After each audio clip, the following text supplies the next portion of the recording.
Welcome to F1 or F Off, your audio pit stop for F1 news and race reviews. I'm your host, Idris. And I'm Gabe. We have some very special guests today. This is a very special episode. You guys go by Knockoff McLaren. My name is Tiernan. I am so happy to be here. My name is Shonali. I'm the other half of Knockoff McLaren, and I'm joining from Chicago. Super excited to be on this with you guys. Yes. Cool. So this is a super cross-country episode we're recording here today. Yeah, so I'm here in Columbus. Gabe, you're out in Pacific Northwest. I'm in Portland, yep. I like how I said that as if like I didn't know that, right? Like kind of like a question, but... Well, clearly, no, I'm in Alaska. You can see the Aurora Borealis. It's actually really cold here right now. Tiernan, where are you at right now? Yeah, I'm calling in from California, San Francisco. Oh, okay. So we got like East Coasters and West Coasters going on right now. Okay. Yeah. Absolutely. West Coast, Best Coast. You know, 100%. I was once West Coast, Best Coast, but I will not say Midwest, Midbest, I guess. That's good. East Coast, that's the problem. Yeah, exactly. They need that on a sticker. Midwest. What'd you say? Midwest Best? Yeah, Midwest, Midbest, you know? Midbest. Like it's not quite best. It's the middle best. It's not the best. It's just, that's perfect. That's absolutely perfect. Midwest, best of the rest. Best of the rest. Sticker. I know you've got merch coming. The Midwest is best of the rest. Oh my God. I'm writing that down right now. That's Formula 1.5 right there. Perfect. Oh, that's great. Okay, so some of you are probably wondering, like, okay, how do you know Knockoff McLaren? Well, funny story. So Gabe and I, we attended our first Grand Prix down in Austin in October of the 2022 season, and it was lit. And while we were there, we're walking around, and we saw both Shonali and Tiernan walking around with their like McLaren jumpers, right? Mm-hmm. Like McLaren racing suits. Yeah. Is when we were walking in. I was thinking about this morning. We were walking in, and you guys were right. You were like a few people ahead of us, and I can't remember if it was Idris or me that like turned around. You're like, "What? Look, they have got race suits." We were like, "Huh?" And so we were just like, "That's cool." Like, what? Yeah. And then we officially got to meet you guys when we were at the book signing with Elizabeth and Alanis for the Racing with Rich Energy, and it was like, oh, cool, awesome, like they're in the know, you know? Yeah. One thing I want to know, because I like to go to the origin of things. How did you two become friends? Like, what's the origin story of your friendship?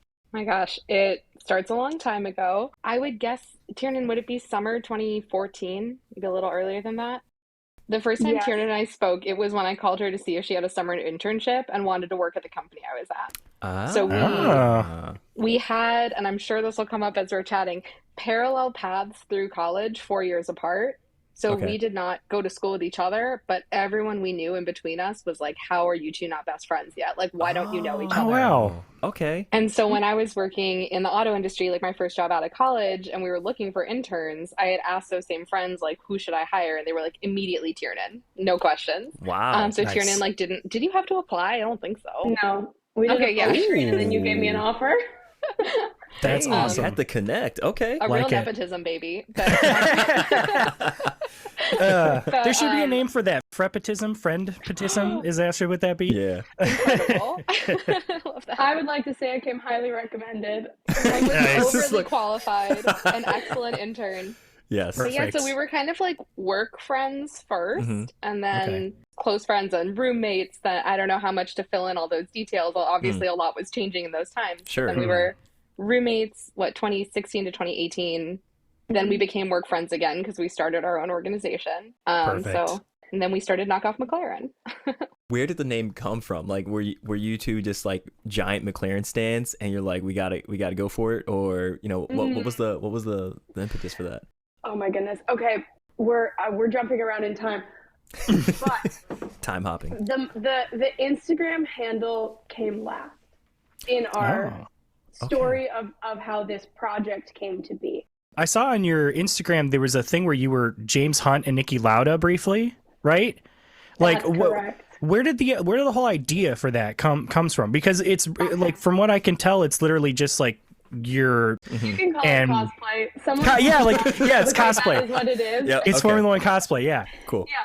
So this goes back. I'm gonna do the quickest version of me and Shonali's friendship story because I feel like it sets the stage for perfect. the origin of all of this, which is a long-running project of ours now that I'm trying to map it out. I'm just going to pause for a second because my dog is stepping on the crunchiest of bags in the corner. He's lying down. We'll just chop that part out. It's no, I might just leave it in. It's fine. Tiernan's dog is named Monza, so My dog Monza is is named guest as well. Monza? And he is Oh curled my up. god.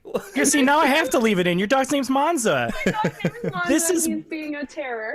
I mean, Oh, but that's like amazing. people who are going to listen, they want to hear dog content. I want to hear dog content 100%. Woof, woof. Let's Yeah. go. Well, he laid down on my empty backpack. For some reason, that felt like the right spot for him. So it was pretty loud. But That's anyway, perfect.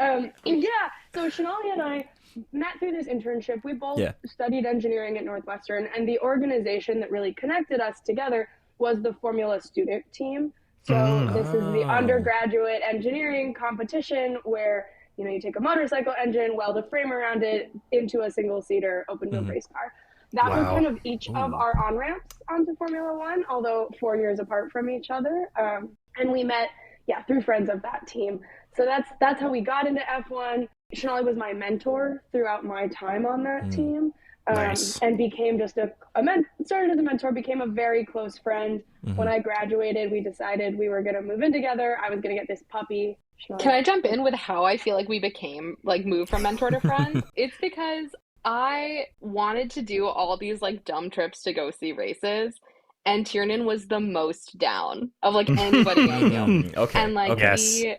the first race we went to together was the Snowdrift Rally in Michigan in January, and it sucks. It's so cold. We didn't really know what we were doing, but we were like, it's close, we can drive there, let's go. We stayed at a really small Airbnb, a basement Airbnb. Went to this race, didn't know where to be, so we're also in my I have a Mazda 3 that's not a snow car. So Right. we're trying to drive that around these icy paths to get places. We keep missing the stages, roads are closed, stuff is stuck. So it was kind of a nightmare. It was so insanely cold. But that was our first road trip to a race together, and we have done, without counting, at least 8 trips like that, right? Maybe more. Oh, that's To awesome. various car stuff. But I think that amount of just we're gonna spend 5 to 15 hours in the car together to go see a car thing and just talk the whole way. Yeah. That's how we became so close so fast. Yeah. Oh, that's fun. That's Yeah. awesome. Idris and I have really only gone to 2 motoring events Together. together. Yeah. I definitely feel like a scrub because believe me, I would have loved to have gone to more had I known earlier in my life that it was a more accessible thing to do. Yeah. But I had a neighbor who offered me tickets to go see the Indy race in Mid-Ohio. So I had a friend who could come to qualifying, but he couldn't come to the race. So I asked Idris, I'm like, hey, do you want to come to Mid-Ohio with me? Because I think it was only an hour drive or Yeah. something. It was so So we close, get down there. I'm sure each of you have a moment that you can remember where it's just pure joy. Oh yeah. Where it was just a smile came on your face without you even having to think, it just happened. And for me, that was when we arrived at Mid-Ohio. We park in the grass, in the midfield. We get out of the car, and I just hear this Cadillac GT3 rolling through Thunder Valley. The smile was just Yeah. because the sound is just the feeling of being there was just so amazing, and that was such a cool weekend. And then one day last year, just I woke up, it was 9 o'clock in the morning, and Idris was calling me, and I'm like, oh no, no, what bro, happened? it was way earlier than that. Was it? I called you at 7 a.m. Yeah. Okay. So the story is that my wife and I, we were driving up to Cleveland, and we were talking about I've always really wanted to go to a Formula One race, and I think I should do it, babe. It might be a little expensive. And she's like, do it. And I was like, yes. And so I called Gabe up right then. We were it was 9 or 10 a.m. So it had to have been at least 6, if not 7 a.m. Yeah, And I he was answered the phone because I thought it was an emergency. I thought somebody was dying or was. something. It was an emergency. Because I just answered the phone. I'm like, hello? Yeah. And he's just like, yeah, dude, hey, man, you want to go to Austin GP this year? I'm like, Yeah. yeah. Yeah. I was so caught off guard. But I thought to myself, no, I've got a good job going. I got a flexible schedule. Sure. We'll figure it out. Why not? Yeah. So yeah, that was, and it was also kind of partially a birthday present between him and my mom. She always asked me every year, what can I get you? I want to get you something. And I'm like, I don't know, That's Mom. that's his mom's voice, by the way. Yeah, that's literally Good her. mom voice. Thank you. And so I told her, I'm like, well, Mom, I don't know what to tell you, but I'll tell you what, if there's one thing you want to help me do is help me get a plane ticket to Austin because it was crazy expensive. But yeah, I was going to say, out of all those races that you've gone to, like out of all the events, like, is there any of them that stuck out as far as like, this was a really memorable one, whether it was like while you were in Knockoff McLaren garb or not, you know, which one? An early one for me was when it was years later at the Snowdrift Rally, we'd learned you can volunteer for those kinds of races. Yep. And I remember getting to tech inspect the Subaru Rally team's car that Travis Pastrana was going to drive and being like, I'm not qualified for this. It is just a checklist. Like, you know, it wasn't just me responsible for checking the safety of that car, but I do remember feeling like that was really exciting. We got to chat with the teams a little bit. And by then we knew where to stand to actually watch the stages as well. So we had a great trip that trip. How about you, Shonali? That was such a good answer. I feel like I'm going to go out with a cop-out answer, which was our most recent Austin trip. Like, everything came together so well with the Knockoff McLaren project. It was just like miracle after miracle. We ended up with a great spot in general admission, which is never a given. Yep. We were like staying with family of mine, which was so nice and so comfortable. We like ate well. We were sleeping right. We were like, all the basic needs were covered. And I'll say that only because like we have suffered through other races, like had a good time, but been like too cold, dehydrated, just like cranky. Yeah. And in the moment, it's like, all right, this is fun, but it also kind of sucks. And like, oh, okay, we just didn't eat enough. We didn't like understand. We didn't want to pay $20 for a slice of pizza or whatever. Yeah. Oh yeah. And I feel like we walked into Austin just like so in tune with what we needed to do to have a great time, and then like everything went so well. Our COTA experience, I don't know about you, Idris, but I was prepared to suffer just because it felt like Warped Tour to a certain extent. Yeah. This like hot, open sky, you know, like music, you just get a chair or whatever. But I think at one point, Idris and I were just like, I was just burning my credit card because I'm just like, you know what? I just realized that like the only way that we're going to be able to stay hydrated is if we keep buying bottles of water. And even though they're like $5 a bottle, like, you know. I have a PSA. You can bring in as many water bottles as you want. Oh, yeah, they say two, but just put them low in the bag. We got Boulder every single day. Oh, yeah, okay. Amazing. We had Cliff Bars and like all of our under layers too, like getting through. Oh my gosh! And then it was like, we got to get these out quickly. It's too hot to be storing these, but like the race suits were providing. So what I'm hearing is that Knockoff McLaren, like the whole purpose of the project is just to get in as much food as possible into the road circuit. It should have been. Honestly, it's a good side effect. But I want to answer your original question, which was, when did we originally start dressing up as race cars? Yeah. When did we start cosplaying? We got lost. It was the night before Halloween. Okay. In 2016, Shonali and I were roommates living downtown, and we watched Rush. I had never seen Rush before. And we watched Rush. And with Halloween on the mind, we were like, oh my gosh, brown hair, blonde hair, we're Niki Lauda and James Hunt. Like, we're going to try to dress up as Niki Lauda and James Hunt. And we went frantically on Amazon to try to buy patches and sweatsuits, basically. And we bought we made a very quick bill of materials. We bought all the stuff to make these race suits to dress up as Hunt and Lauda, and then all of the stuff arrived the day after Halloween. Oh. Whoa. So we put it in a closet saying, oh, we'll return these. We did not return them. One calendar year later, it's the night before Halloween. We still don't have a plan for costumes. And I think, Chanel, you probably realized, like, oh, we still have our Hunt and Lauda stuff, like, shoved in that back closet. And we spent all night sitting on the floor of our kitchen crafting, like, sewing patches onto the $7 plain red sweatshirt, $7 plain red sweatpant combo. We wore those costumes, I guess Samantha put it, like 2 Halloweens in a row, and nobody cared. Because our friends aren't big Halloween people. So we put all this work in. And I was like, well, shit, I don't actually know where to go. So we went to the bar across the street from our apartment, and they had to sign up like costume contest, and there was nobody there. So we just like got a beer and left. It's like, all right, whatever, next year. And the next year, we at least went to a trivia night at a bar that a friend put on, and he's an F1 fan. So he was tickled. Nobody else cared. Okay. And then in 2019, we got tickets to go to COTA, and we were like, this is our time to shine. It's like an October race. Well, Halloween happened over that weekend. That's right. It was like right around this is then. Kismet. So it was like perfect. And we're like, finally, we're going to get somewhere.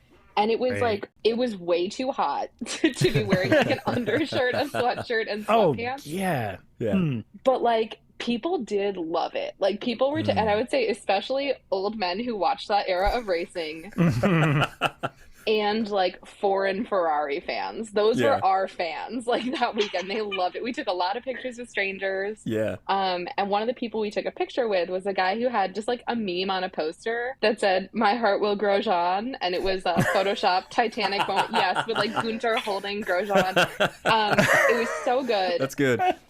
And it was just like, okay, funny, cool. And then as the race weekend goes on, we're seeing his picture everywhere on Instagram. And at the end of the race, we see this guy got invited to the pit by Haas. He was like toured through the paddock after the race. Wow. Yep. And we had met him briefly. And so I went so hard on Instagram. We're driving back from this race. We've had a great time. I am DMing this man who we met for 2 minutes. Sure. And I was like, what did you do? Like, how did this happen? And he was like, oh, they just invited me to come to the pits. And I was like, no, who's they and how did they reach out? And he was like, oh, someone from Haas, like a PR person from Haas, messaged me on Instagram and invited me back. And he got Gunter to sign his poster. And it was like a whole thing. And I was like, you're living my dream. And then he blocked me. So we're not in touch. That's the best detail. We're sitting in the car, and mind you, an 18-hour drive home, right? Or maybe 15 because we left from Dallas. No. But it's Dallas to Chicago. We had nothing but time. And Tiernan's like, I think you blocked me. I was like, what did you say? And it was nothing out of bounds. We had the prototype, right? Like, it can be done. Sure. That you can just be wild enough. And we're like, our mistake is that we went for drivers who are, I mean, first and foremost, no longer alive. Also, Ferrari doesn't care. They care, but they have enough fans. Like, they're not going to be like, welcome to the pit. So we had, like a 15-hour brainstorm on like, what silly shit can we do next year that will entertain someone enough to like give us that kind of access. Oh, well, I just have to say you guys picked the right team, right? Like just Danny and Lando. Like that is the pairing to do it, right? It was Dando. 2019. It was Carlos and Lando. That's right. It was the heyday. Oh, be still my heart. It was even better. I know. I thought that pairing was beautiful. Oh my god. We were looking at every picture. Like, first of all, who do we look the most like? Not that it matters, but it was like Carlos and Lando. Those are our guys. Yeah. It's just easy to make costumes. And their teammates and their buds. It was just like slam dunk. And the team cares about their fans and like does stuff.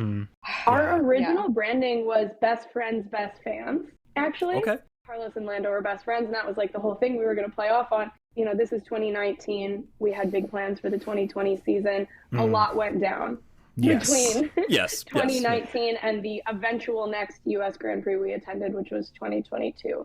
Right. So when they switched the driver lineup and Danny Rick was the new driver, we were like, it still works okay. They're not best friends the same way, but we can still pull off this look. So it worked out. It did, like, in those years, though, it felt like a cursed project, because it was just like, all right, we had our 2020 tickets, never mind, pandemic. 2021, we had tickets and we sold them, because we, like, work in schools, and I think it was, like, Delta variant is what was big. So we're like, all right, no, we're not going to do it. And then they kept, like, switching the driver lineup. Drive to Survive did their little, like, do Danny and Lando hate each other? And we were like, please give us, like, throw us one bone. Like, right. We just want to wear our little outfits and do our thing. But it did come together.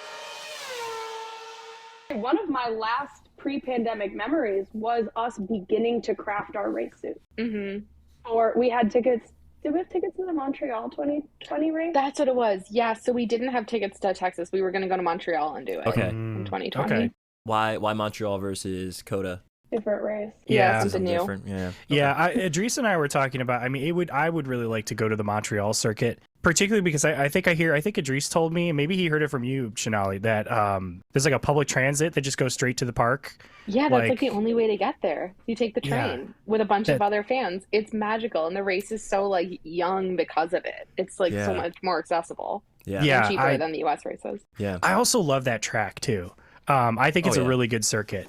But one more thing on the Knockoff McLaren thing I want to talk about is, so Tiernan set up that she did this research about like, how do you get in the paddock and like, who do you talk to? How did you guys get a paddock pass and like get to sit in the safety car at Coda. Like, how did that happen? Like, Right. was it just like that manifesting sort of thing? Like, did you just happen to find one on the ground? You're like, oh No, tragically, this is a very calculated, very calculated long game that plays from 29.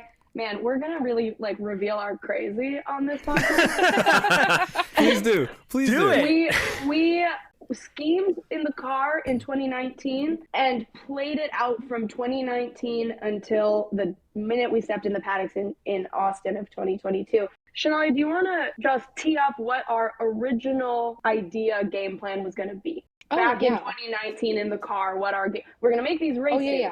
But we're going to dress up like the drivers. Yeah, we were like, we're going to recreate a bunch of pictures, like pose. There's a McLaren dealership in Chicago where like maybe we can like take some pictures there with their like production cars, recreate as much as we can, have this campaign, get them to find us on Instagram and invite us to the pit. Like that was always a sort of like get them to find us was a little bit of a question mark, but that was the plan and the hope. And then I did a bad thing, which was I watched a documentary on Amazon. It was a weird little documentary. They made one season. I think it was called Grand Prix Driver. And it was a 4-episode docuseries in the McLaren off-season. And I think the intention was that they were going to follow different race teams getting ready for the season. I don't remember what season it was, but it was a Alonso and Stoffel Van Dorn lineup. So it was a little while ago. Yeah, that sounds like 2017, 16, 17, something like that. And so it was a look into the preseason build and like trying to get the drivers ready, trying to get the car ready. That was the year that McLaren didn't have a car ready for the first day of testing. Yes. Like they majorly screwed up their off-season. But it was like a really raw look at the team. And so I would recommend that to anyone who wants to see what it's like kind of inside the factory of an F1 team. I think it's a really unusual access. But Amazon Prime Video does this thing where they have a little sidebar that tells you the names of everyone on screen. It's like a thing that most of the time you turn off because it's annoying. But what it meant I see the horror in your eyes as you guys are hearing this. And like, I had the same reaction where she told me this is what she'd done. I mean, that's like brilliant. Wrote down the name of every mechanic, every engineer, everyone featured in this documentary, and then I looked for them on Instagram and I made a Google Doc with all of their Instagram handles, and that was it. I didn't message anyone. I followed the public people and not the ones who had private accounts from my personal account.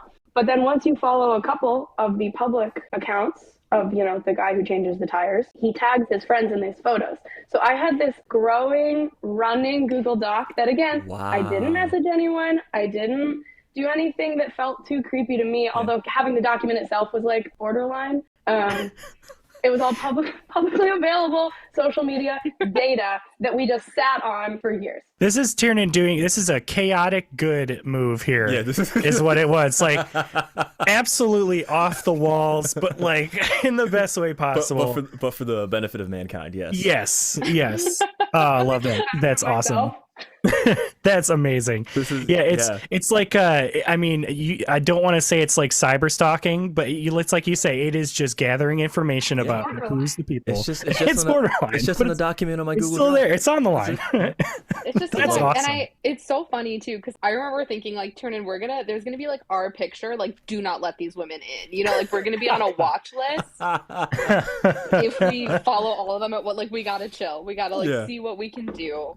Yeah. And so our 2020 tickets to Montreal got delayed basically 2 years. They canceled the race twice for COVID. And so we had bought our Austin 2022 tickets. So we had 2 races that year. And we're like, let's try to do it the organic way in Montreal. If it doesn't happen, we'll go nuts in Texas. And that was like the plan. We didn't make any headway in Montreal. We got a lot of great pictures. Oh, wait, did we? No, that's all I was going to say was that we just had great content generation. It was like a great opportunity. We took 1 million pictures on the track walk after the race. We took 1 million pictures trying to pose like Daniel and Lando. Danny has his squat. Shonali got really good at the Danny Rick squat, So we were doing that kind of nonsense in Montreal. And we finished the suits in Montreal too. Like we had them laid out in my friend's apartment. These are Old Navy jumpsuits. This was a big upgrade from our sweatshirt sweatpants of the Hunt and Lauda days. Old Navy made these killer ones that we bought 4 of. So we're ready for whatever next season throws us.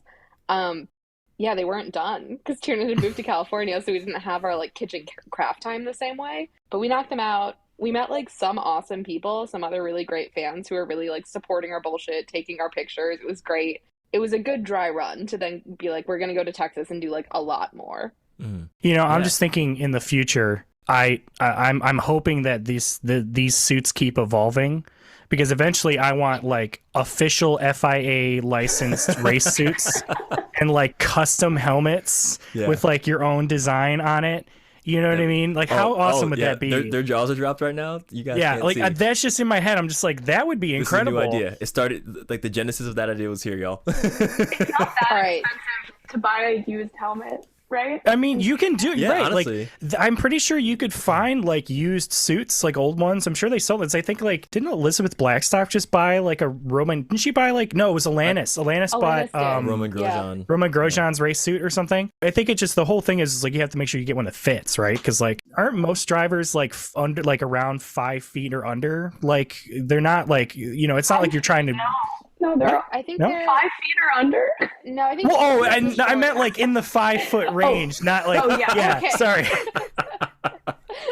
Oh boy, yeah. You said that, and I was like, wait a minute, hold on. Lewis ain't No, that short, I meant man. I know like Lewis is between short, but- like I think like like because I know George Russell is tall, but I think like most drivers are like, you know, kind of that like mid 5s, so it's like I can't imagine that trying to find a race suit for you know you're not like swimming through like 6'5" like race suits trying to find them. So. It also makes me think of something, and it's something I was just going to ask Idris, and I'm going to ask you two because we're on the subject of like race suits and like, you know, helmets and stuff. How do you feel about the drivers these days having like a different race helmet for like almost every race, as opposed to like that's one signature helmet that is like recognizes them? That's a new thing. Kind of is. I mean, I think it's been happening for a while, but like when you think of Graham Hill or Damon Hill, you think of the black helmet with like the little white dots. Even when I think of Lewis Hamilton, the first helmet I think about is like his Senna yellow and like, you know, sort of tribute kind of helmet. And so like Marlboro, you know. What do you think? What do you two think about that? I will say I'm generally not a fan of the constantly switching helmet. I think I would also feel differently if some of them looked better. I feel like some of them are a little too much, like borderline Lisa Frank territory with the amount of like colors, glitter, and it'll be for like crypto.com. It's like, like if it were for like a local artist, or when they do things that feel like they touch on where they are or something about the driver, it feels more special, but it also doesn't feel special if like half of the races have special helmets. I don't know. Yep. How about you? Yeah, I was thinking I wish that Bottas would just do the like mullet and mustache helmet the whole season. And no, that was just for practice session, but that was so amazing. I just like, that's the kind of helmet I want somebody to just stick with and just be like, own it. You know what I mean? Yeah. That would have just been perfect. Yeah. Yeah. What do you think, Tiernan? What do you think about the helmets?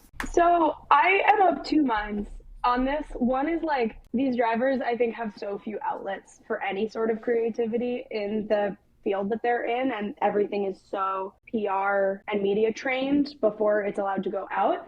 Yeah. Part of me is like, oh gosh, if this is what they have, like, let them have it, right? We see Valtteri just flourishing outside of the Mercedes PR machine, right?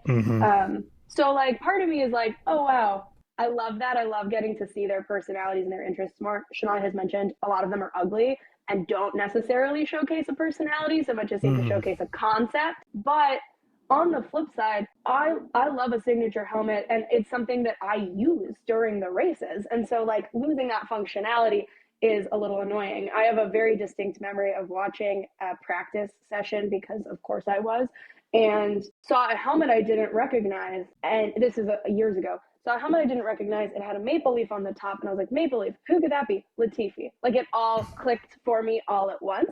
Because he had a helmet design that helped identify who he was, even though he wasn't in the grid yet. I liked that, and I wish I could rely a little more on those helmets for recognizing the drivers. But at the end of the day, live your life. If this is your one outlet, go for it. I think for the drivers for whom that is not really their creative outlet and they just do it because everyone else does it.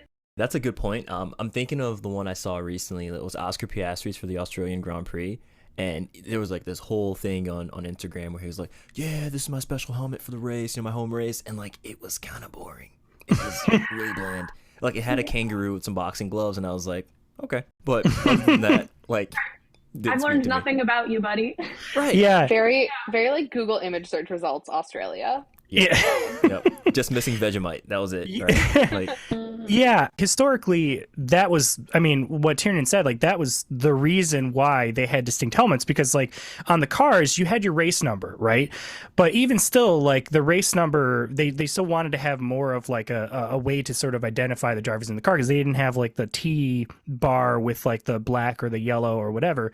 So, you know, drivers would have, like, I think, like, James Hunt literally had, like, his name on, like, the side of his. And it just, there's something really beautiful and just really, the old helmets are just so simple. You know, it was just enough flair, but like it just gave you that, yeah, it just feels like a personal thing. It's almost like how like guitarists have their signature guitar. It makes them instantly recognizable when you're either in a shop or when you like see them on stage. It's like, oh, that's that guitar, you know? For me, out of the drivers in the paddock that are currently racing, the couple of the ones that are memorable to me obviously was Bottas. I kind of like Zhou Guanyu's because like it seems like every time he does a helmet, it's very beautiful, but also very much captures like his like heritage. Just the way that the decorations are, it's just so beautifully done.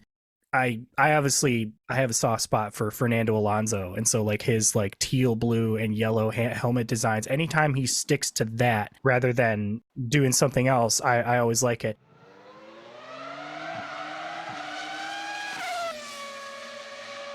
I think for me the worst one, and I have a sort of a personal reason why I don't like this one, is I think Lance Stroll's helmet kind of looks like he's like a teacher's pet a little bit, because it's just the color of the Aston Martin with the silver logo. Come on, man. Like, so, you couldn't have put in your own flair, you know? I mean, just in general, though, I think just Gabe is not a Lance Stroll fan. We talk about this all the time. Like, what is gonna happen when Daddy Stroll says, you know, Lance, you need to start performing, or they're not gonna kick him off the team. You know, we've talked about that. Yeah. Well, what are your two because we were talking about nepotism, but what do you sort of think about that generally in the sport too? If you have a lot of money, not necessarily all of the talent, or maybe you're talented but you have more money and that's kind of what gets you in, or like your dad buys the team. Like, do you feel like it's a negligible thing to be having in the sport, or do you think like, oh, it's not great, like they shouldn't be doing that? To answer that, I don't know. I've kind of accepted it as a part of the sport. This isn't Formula 2. This isn't Indy. You know, it's not a series that's intended to be an equal machinery, and it's. I wish it were more merit-based from the driver perspective, but like they all, like the business, it's part of what is so interesting to me about Formula One is the drama that comes with the paid drivers, or Mick getting his seat because he comes with this German sponsorship. Like, it's the interconnectedness of all of the business with the racing that is something that I think holds my attention. It's a little more like reality TV alongside the intense motorsport and engineering competition. Like, it just scratches every itch. Right. So part of me loves it because it is a thing that creates drama.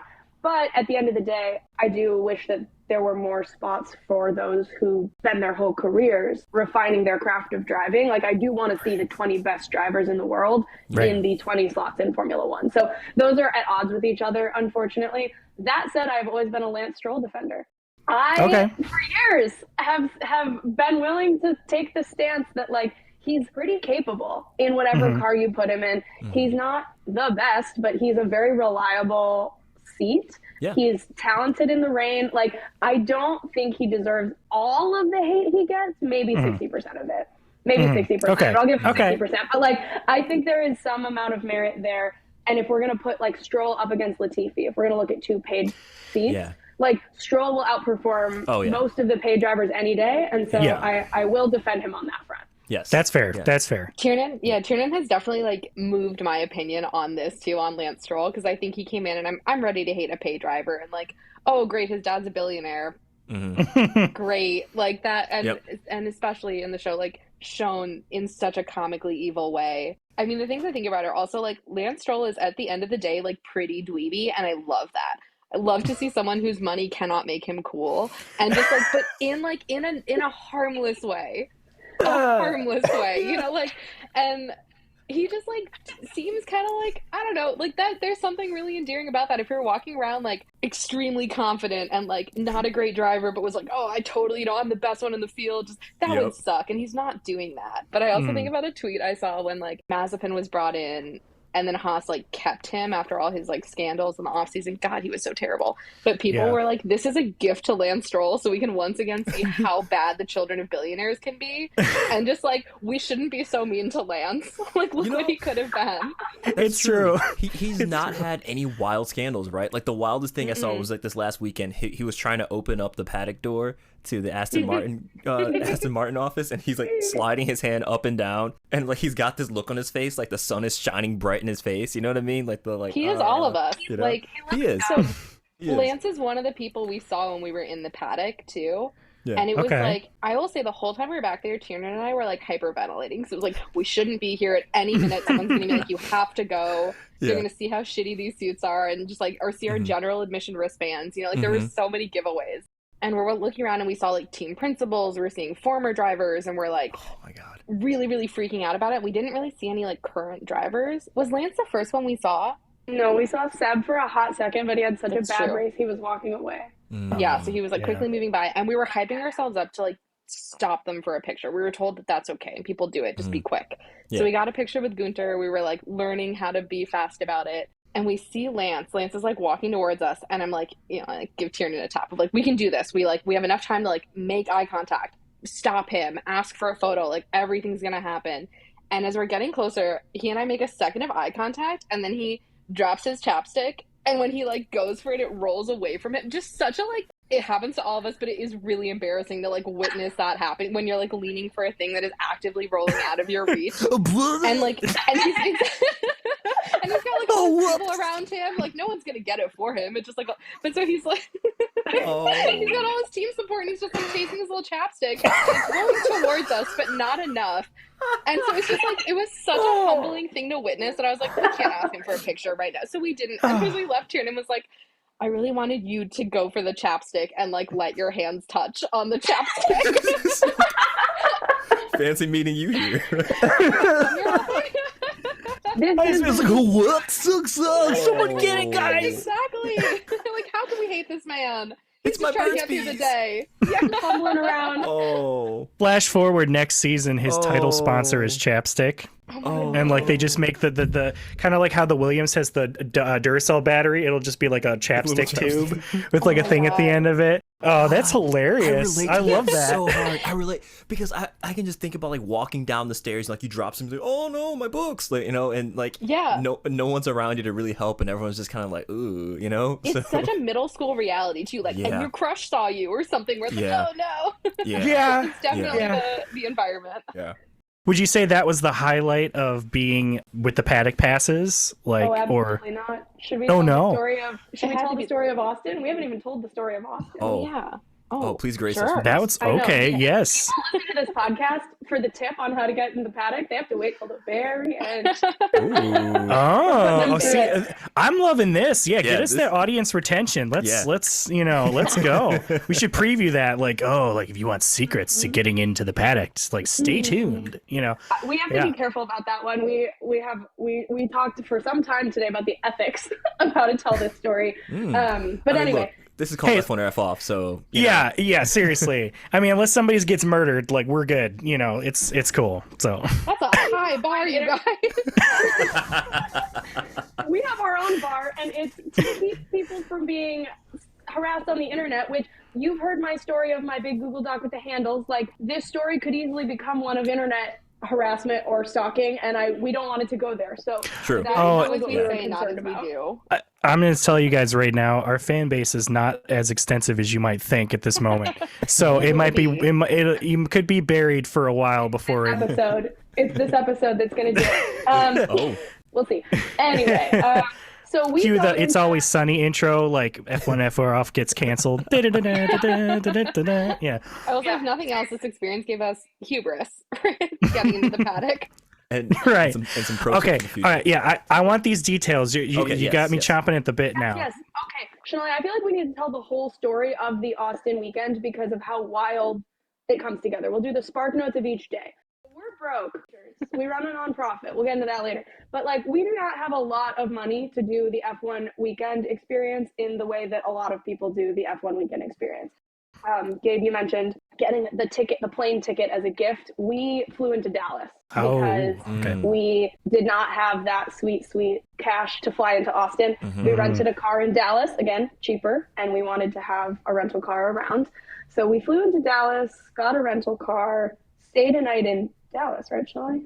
I literally don't even remember. Wednesday night, but yeah. I think we flew in Wednesday because a lot of the international circuits, and we say international because we're about to learn that capitalism is a disaster. Like Montreal, we learned at Montreal that they do an open paddock walk on Thursday, like open to the public. Wicked. That's fun. Yeah, it's rad. So everyone should know that if you're going to Montreal, go a day early. You can do a paddock walk while the teams are setting everything up. But we thought, we'll go do that at Austin. We'll walk down the paddock in our race suits and we'll catch someone's attention and it'll be great. We show up. Obviously, you have to pay like thousands of dollars to do that at COTA. Yeah. Right. So we were not able to do the paddock walk on Thursday, but we were able to continue working on our race suits, doing touch-ups. So Friday, I have a cousin in Texas who's also like a big car guy. And he was like, oh, there's going to be a McLaren party downtown. We were like, excellent. We'll meet you there. We had to like text some lady, get on a list. It felt very like intense. And we go there and it was like a McLaren dealership party. So there was like not actually a there were a bunch of dudes who had like driven their McLarens from Miami to Austin. There was like a bad loud DJ. It was just like was it DJ Buck Rogers? DJ Buck Rogers with the Dutch ankles. Remember DJ Buck Rogers at Austin? So Idris and I were sitting in the we were just like waiting for the races to happen, and like there's just this guy who's like, all right, it's DJ Buck Rogers, and like he was like spinning his records. And he had a hype man, and the hype man, you could tell he only met DJ Buck Rogers like maybe 2 minutes before they went on stage, because he like, it was just that like cringe degree of like, I don't know who this is, but I'm supposed to sell to you that I do. And so he's just like, yeah, so it's DJ Buck Rogers. He's spinning it hot here at Austin. It's just like the cheesiest thing ever, you know? So yeah, I think Austin, I think DJ Buck Rogers. But anyway, loud DJ, McLaren dealership. Yeah, they gave us a lecture about how we need to be. We run a nonprofit that teaches engineering to kids. We got a lecture from a guy who was like definitely on a lot of cocaine, telling us about why we need to be teaching the kids about NFTs. And we're like, oh no, God, this is not the vibe. Oh no, we're no closer to the drivers. Yeah, the bartenders loved us. They took pictures of us and put them online. That was cute, but it was like, this is not it. And Saturday then we went to come together. Yeah, it started coming together because that was a book signing, right, where we met you guys. Oh, Friday night was also the Two Girls, One Formula. Yeah. Okay, so we left that weird party, honestly, not early enough, but we left it. And we went to the Two Girls, One Formula bar night in Austin that was like on 6th Street. So fun. Like it was so cool. I think we met Alanis and Elizabeth there, but we hadn't like really put it together. It was like space cowboy themed. Nice. I was very much like podcast meetup, but also bachelorette party. Nice. Wild. We didn't really have the energy to stay late, but we had so much fun. And that was like the hype up energy I feel like we needed. Because I think we expected to show up to the race and have everyone just be like, this is so awesome. And they didn't. So that happened in Canada too. Like, we found a few people that loved us, but we were like, why aren't people like more outwardly tickled by what we're doing? And the ladies at the Two Girls meetup definitely were. Well, yeah. That's why it was so cute to hear you mention that you noticed us and like didn't say anything. Like I think that's what was happening. People, if they noticed and thought it was cute, they were like, oh, that's cute or funny or whatever, and then would keep walking. And that like we were expecting people to just like fawn over us without really us needing to bring that energy. So the two girls gave us that energy.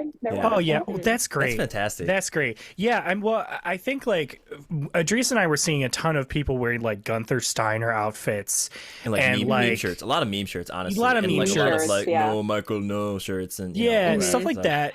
And I think the reason why yours stuck out is because for one, I think didn't you have on the back of your race suits like knockoff McLaren or something? Yeah. So like I think it was just like that felt the most unique that we had seen, like just walking through, because it was just like, oh, like those are like actual race suits, like we could tell that you had put the time into it, right? And so it was just cool that like when we met up with Alanis and Elizabeth at the track, that you were also there. It was just like, oh well, like so that was like a moment where it felt like, oh, like I said, like they're in the know. This is cool, and I'm super glad that you got that energy charge, because like believe me, like I understand too when you're in a place and surrounded by people who like what you do and are about what you do too. Right. And it's just like you need that sort of like gassing up in a way to like really kind of get the mood going and just get everything kind of exciting. Like I knew Adrice and I so many times during that race were like looking at each other like, dude, like we're friends. We're like at a race again. We're like best friends. Like, dude, nice. is this happening? Like, you know, it was just like philosophical realizations. Like, yeah. Well, we also said multiple times, dude, we need to make a podcast. So that was like the origin of this is like our race at Austin. So, but anyway, okay. So you're at the Two Girls with One Formula.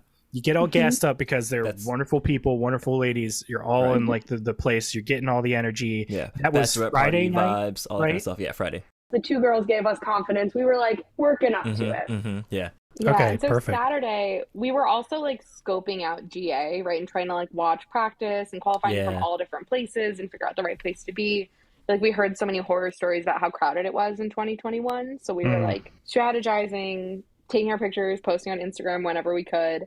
And then we went to the book signing, which was so energizing too, to like hang out with you guys and hang out with those journalists. And we had also asked them as they like went back to the paddocks, we're like, tell the teams about us. Nothing really came of it. So Saturday night is when I was like, Tiernan, like, let's let it rip on that dock. Follow all those people. Request all the private Instagrams. We have nothing to lose. It's the last day, right? Like, go crazy. And she does, and a lot of them reject us. A lot of the private ones say no. Nobody follows us back. And then but anyone who follows us, we're doing like a deep dive. And we are slowly gaining followers just from meeting people or whatever, the Instagram algorithms, who fucking knows. But like, we had a small follower base. And so Saturday, I believe it was Saturday night when we got a follow from someone whose bio had trackside engineer. And we were like, trying not to scream. We're staying with my family members who have like an 8-year-old who was like sleeping every night when we came home, and we're trying to not like scream like children about it. But it was like trackside engineer. What is his deal? From what? Where is he? Creepy? Doesn't seem like it. We're like digging deep, like what on anything we could find. And he liked a bunch of our pictures and followed us. So that's like nice. That was our like, oh my god, maybe something's gonna happen. Nice. But we let it sit, right? We didn't want to be too much, like too thirsty, too fast. Oh yeah. You wait like a day or and a half before you text your date back saying, "Hey, I had a great time." Yeah, I totally get it. So we're like letting that date sit on our collective, maybe new boyfriend. And I feel like I should interrupt and say, Tiernan and I both have partners that we've been with for like over 6 years. So when we say we're in the talking stage with this person, yeah. Context is everything. Yeah, this is my first attempt at dating in years. Yeah, like it's just changed so much. Like people swipe now. I don't understand. It's like there's a dating app for getting into the paddock with race engineers. They just have to come up with it. Oh my gosh, like, let's learn coding. I'm a house engineer and I like hiking. Yeah. Truly. So we also, Shonali, went to the hotel that night. Oh my god, what a blur. All right. This is a long episode for you all, but this is tasty. Oh, this is wonderful. This is great. I mean, I don't know about you guys. We're not even close to being done with all the stuff I want to talk about. So yeah, all right, sweet. This is you great. can edit down however you want, but you get to hear our stories. Okay, yeah. So we go to, the internet will tell you, the threads, the forums will tell you generally where the drivers are staying. And there's a particular hotel that allegedly a lot of the folks have been spotted at. And we need to go eat dinner and decide we're going to go to eat dinner in one of like the 5 restaurants in that hotel. Okay. There are crowds of people outside, crowds of people in the lobby, like waiting for Will Buxton to come through or whatever. We didn't want to be that thirsty. It was so frightening. It was like, we cannot be a part of this. It's like throng of people just standing and waiting. Yeah, and we're hungry, we're tired. So we go into the bar, like restaurant in the back of the ground floor. And we're sitting at the bar and there's like a nice man in a F1 shirt sitting a few seats away from us, and we're obviously in costume, and we order some cocktails, some entrees, and we get to chatting with this guy who we discover is a delight, and his wife is in the crowds of people waiting for autographs. She wants autographs. And she's had a very fruitful weekend. She met Alonso on the bike path, just by the river in Austin. Nice. She had gone to Valtteri Bottas's little ride along. So we had so much fun with him, and then Tiernan does a little like under the table kick kind of thing of just like, like looking at the host stand and like trying to sneak a photo. You want to say who it was? It was Marcus Ericsson. Oh, yeah. I lost it. I was so excited, and I have a picture that's like the bar is half the photo, and then he's just looking at me like he clocked me right away. You guys. It's funny. That's awesome. He clocked it right away, and at this point, the wife and this husband and wife pair had come back, and she had been taking photos with people all weekend. She was like, "Oh my God, are you excited? Go take a picture." And we were like, "No, we can't bother him. Like he's like with family or something. Like we can't do that." And she's like, "No, he just sat down. Like go at like I'll come with." I was like, "Will you ask?" She's like, "Sure." So she walks us over.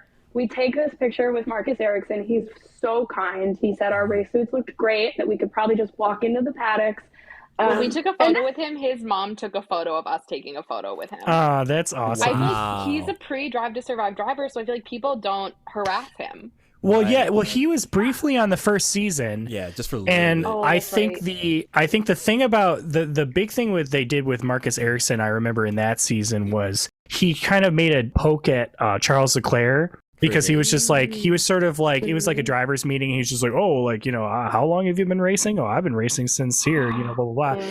And so it kind of makes like, it kind of paints him in this way that's like, oh, he's kind of like a jerk. But like Charles was like the rising star kind of thing. But yeah, I mean, I hear he's in IndyCar, and I hear he's been doing really good in there. So this was like months after he won the Indy 500. Right. This is like, you know, driver hero of mine, despite him not, you know, maybe never making the roster of my favorites. It was still like, right. Marcus Ericsson had talked to him like in a restaurant. This is spectacular. Yep, that's awesome. Waved at us goodbye when we left. He was so sweet. That's awesome. I like that. That's really heartwarming. And then the second one, I had a similar. Again, I can't believe I almost was like, nothing happened Saturday. Watching the hostess stand like a hawk at this point. And there's a dude, he's wearing a team polo. It's one of the Alfa Romeo team polos. And I was like, Shonali, that's Callum Ilott. And she's like, no, it's not. And it was not. It was not.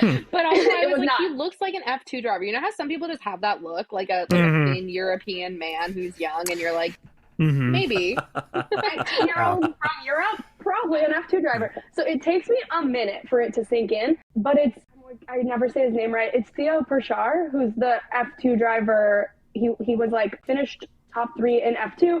He had done an F1 test that day. Like he had done a practice session that day. And him and his manager come and sit at the kind of other end of the bar from us. And it takes me like, I'm like going through my phone. I was like, I know this guy. And that's who it is. And again, we've just had this confidence building experience coming off of Marcus Ericsson. I'm like, I'm going to do it. He's still wearing his team shirt too. Like this little boy wants to be recognized. Oh yeah.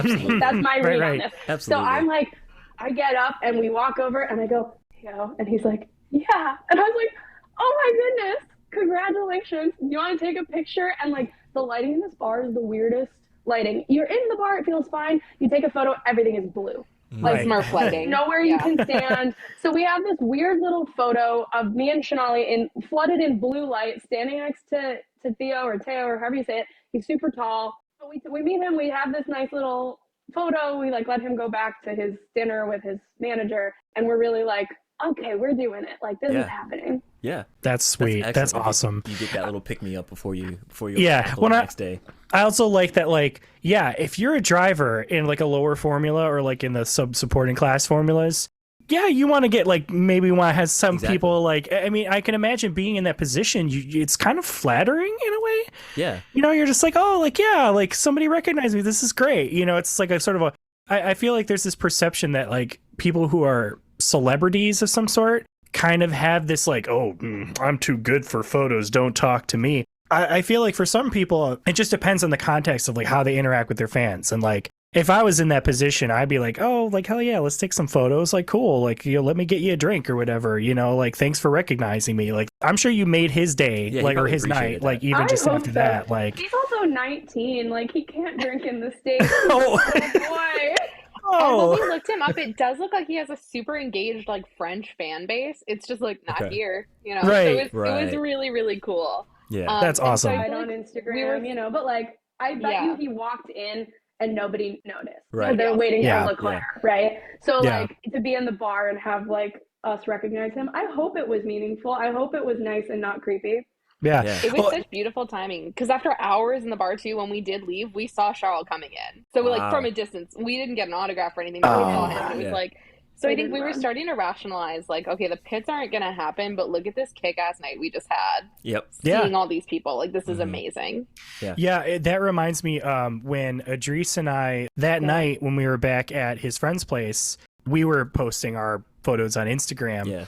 And you guys followed us. And then like Alanis and Elizabeth followed us. Oh, yeah. And we were just like we were like, oh man. Same. And then she like retweeted, I think Elizabeth like retweeted our photo and said like new friends. And we're just like, like, oh my God. We weren't expecting we were weak in the knees. that. Yeah. Like we didn't think like, oh, like I just read this book on the plane and like, they're like the, Donut Media, podcast hosts. And so like, I think both of us were just like, this is like really amazing. Cool. Like, yes, like I want to be friends with these people, at least if it's just internet friends. Like that's totally awesome because like sometimes you encounter those celebrities or you come across those people that you're just like, if you weren't super famous and like we went to high school together, like we would be really good friends. Yeah. Like, cause it just has that kind of personality and they're just that kind of friendly of people. Yeah. And so it was just like, yes, like this is super dope. I mean, they're so good at cultivating those,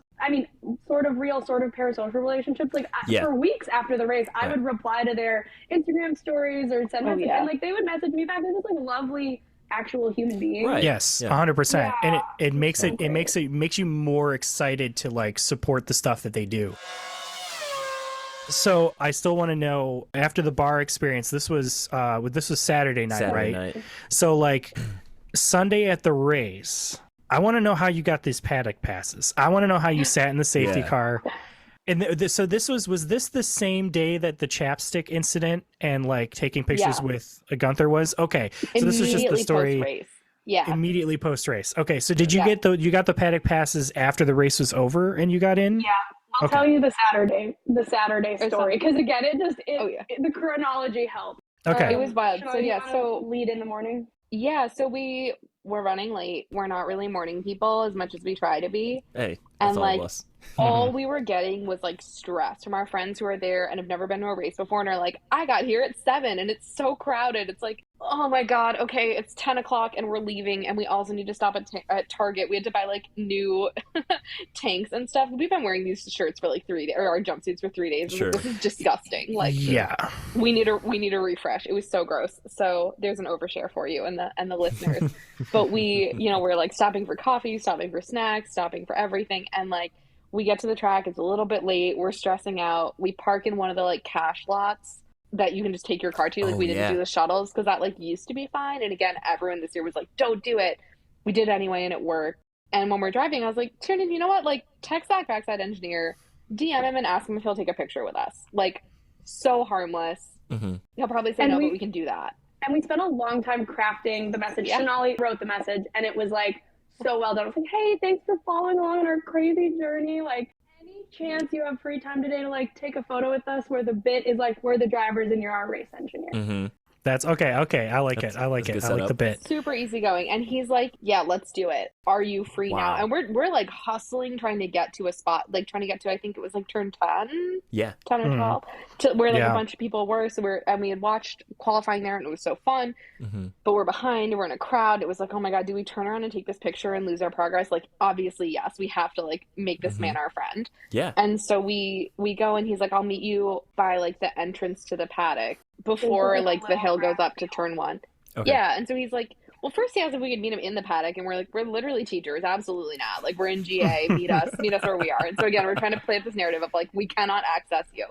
So he comes out, meets us, takes a picture, and we're like rehearsing. I was like, we're going to be bold. We're going to ask to see the car. We're going to ask, and because we had to practice. We do the same thing when we're fundraising. It's so hard to put people on the spot. Right. So we're hyping each other up. And so when we take a picture, he's like, oh, this is really awesome, whatever. And I was like, is there any chance we could get a picture with the car? And he said, absolutely not.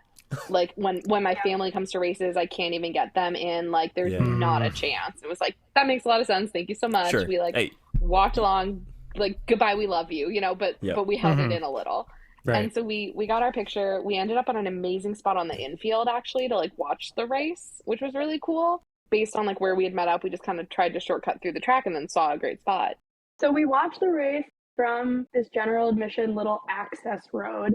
It was actually really cool. I don't know how we found it, or we just stumbled into it, but like there was no bathroom line, like there was no line near the beer, because everyone was sitting at the major turns, and we were right on the infield of turn 2. Oh, okay. Tell all your listeners, it's the best spot. We will blow it up.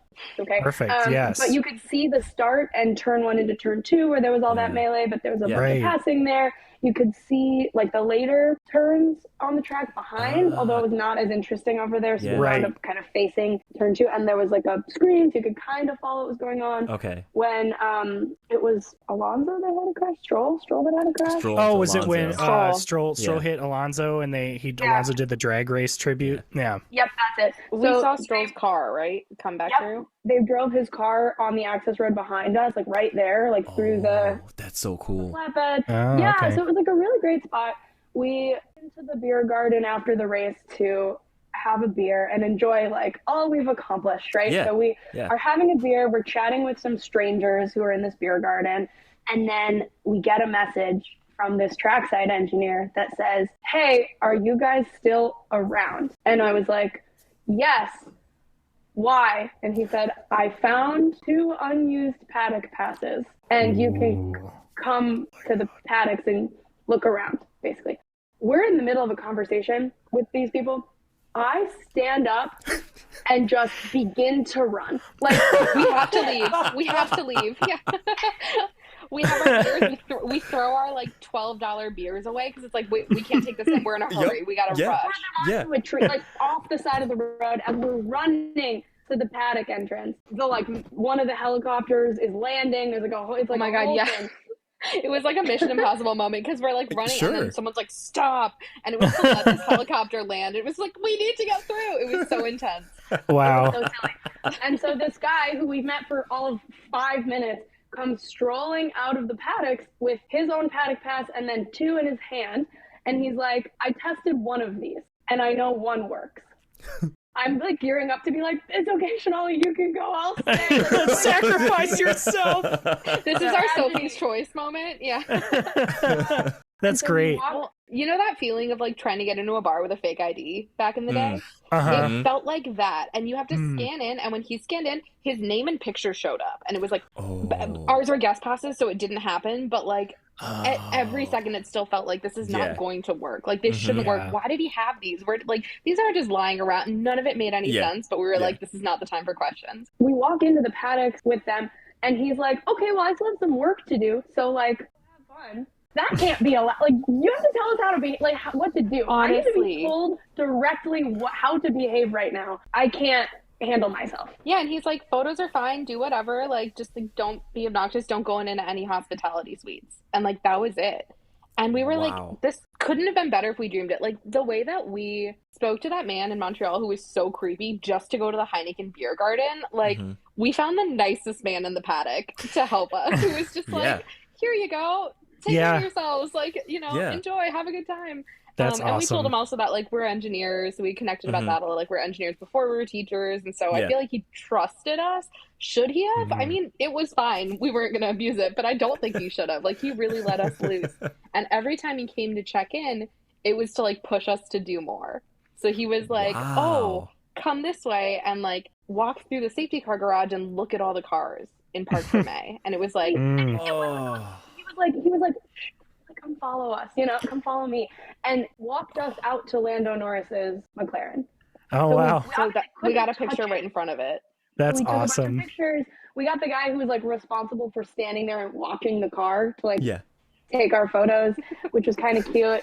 And then he left us. He left us, right? He was like, I can't be seen with you guys like in here. Like I think it would have gotten him in trouble. Oh. So he walked us out to the car and was like, go, and then he dipped. So we have our moment with the car. It's probably 3 total minutes, but it felt like eons. It was so exciting. Absolutely. We didn't want to overstay.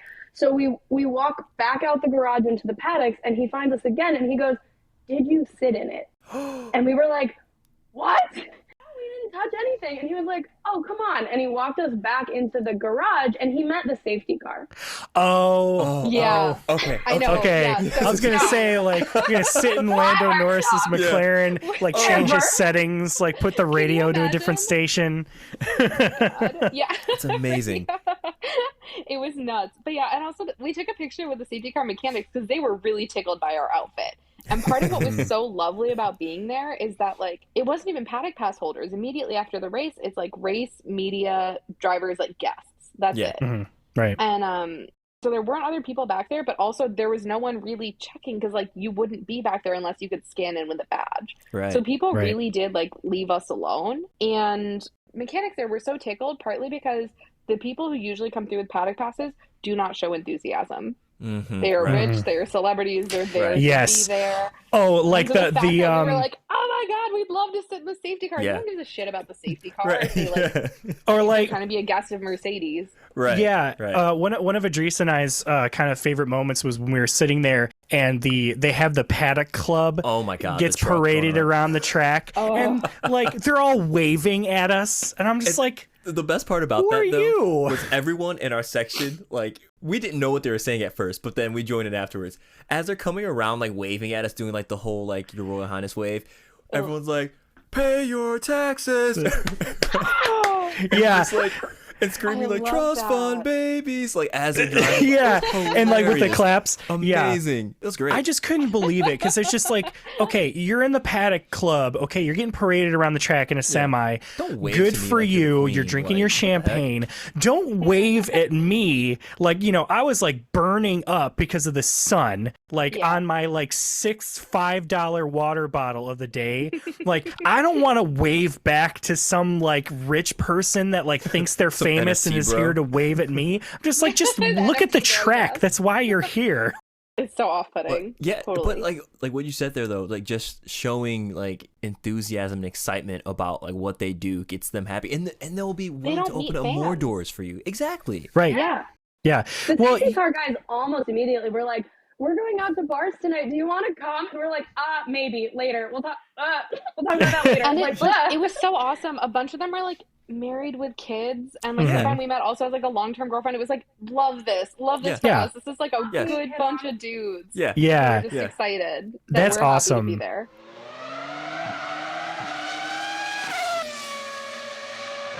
It's kind of on the subject of like being engineers and also being amongst engineers, which you three are engineers. I am an engineering minded person, but I am not an engineer in any way. One thing I wanted you guys to talk about is your nonprofit and also just your experience as engineers generally. Walk me through sort of where the origins of that, sort of what you're currently doing with it, your long-term goals of it, but also just like generally, like as engineers, like what about it gets you excited? You know, why is it a passion of yours? Just, you know, things of that nature. The origin story of our nonprofit really in a lot of ways goes back to Formula SAE, which was in, you know, this thing that brought us together, this thing that got us into motorsports. We both studied engineering in college, different majors, different disciplines, but for both of us, we had very similar experiences of coursework is fine at best, right? Like thermodynamics didn't really capture my attention personally, but the project-based classes were always like the thing that I was most excited to do. Absolutely. That's true for Shonali as well. And it was really on the Formula student team where it operates like a little business, like a little engineering firm. When I look back at my time at school, it's the time on the car team that taught me everything I wound up using in my career. And in particular, it was because we were building, prototyping, making something physical with our hands. It was high stakes. If your part didn't work, the car didn't work, you let your whole team down. You spent, you know, in our case, a lot of times 40 hours a week all year trying to get to this point. And it really mattered. And so we came out of engineering school with this philosophy that more people would consider engineering for themselves. More people would see themselves as engineers if they understood what engineers actually do. And coursework doesn't really highlight what engineers actually do. The work that you do in the field is really different than your classes. And we really shared this philosophy that building things is what hooks people. Making things, changing your own lived environment, the way you interact with the world, identifying problems and working to fix them is like such a great agency exercise. So we had all of these philosophies. We were working in the auto and manufacturing industries, not the most hospitable places to be young women. And we were roommates, and we were grappling with a lot of just the challenges that we were going through in our jobs, and also both got pretty quickly involved in recruiting for our companies and saw how the talent pool is really lacking diversity.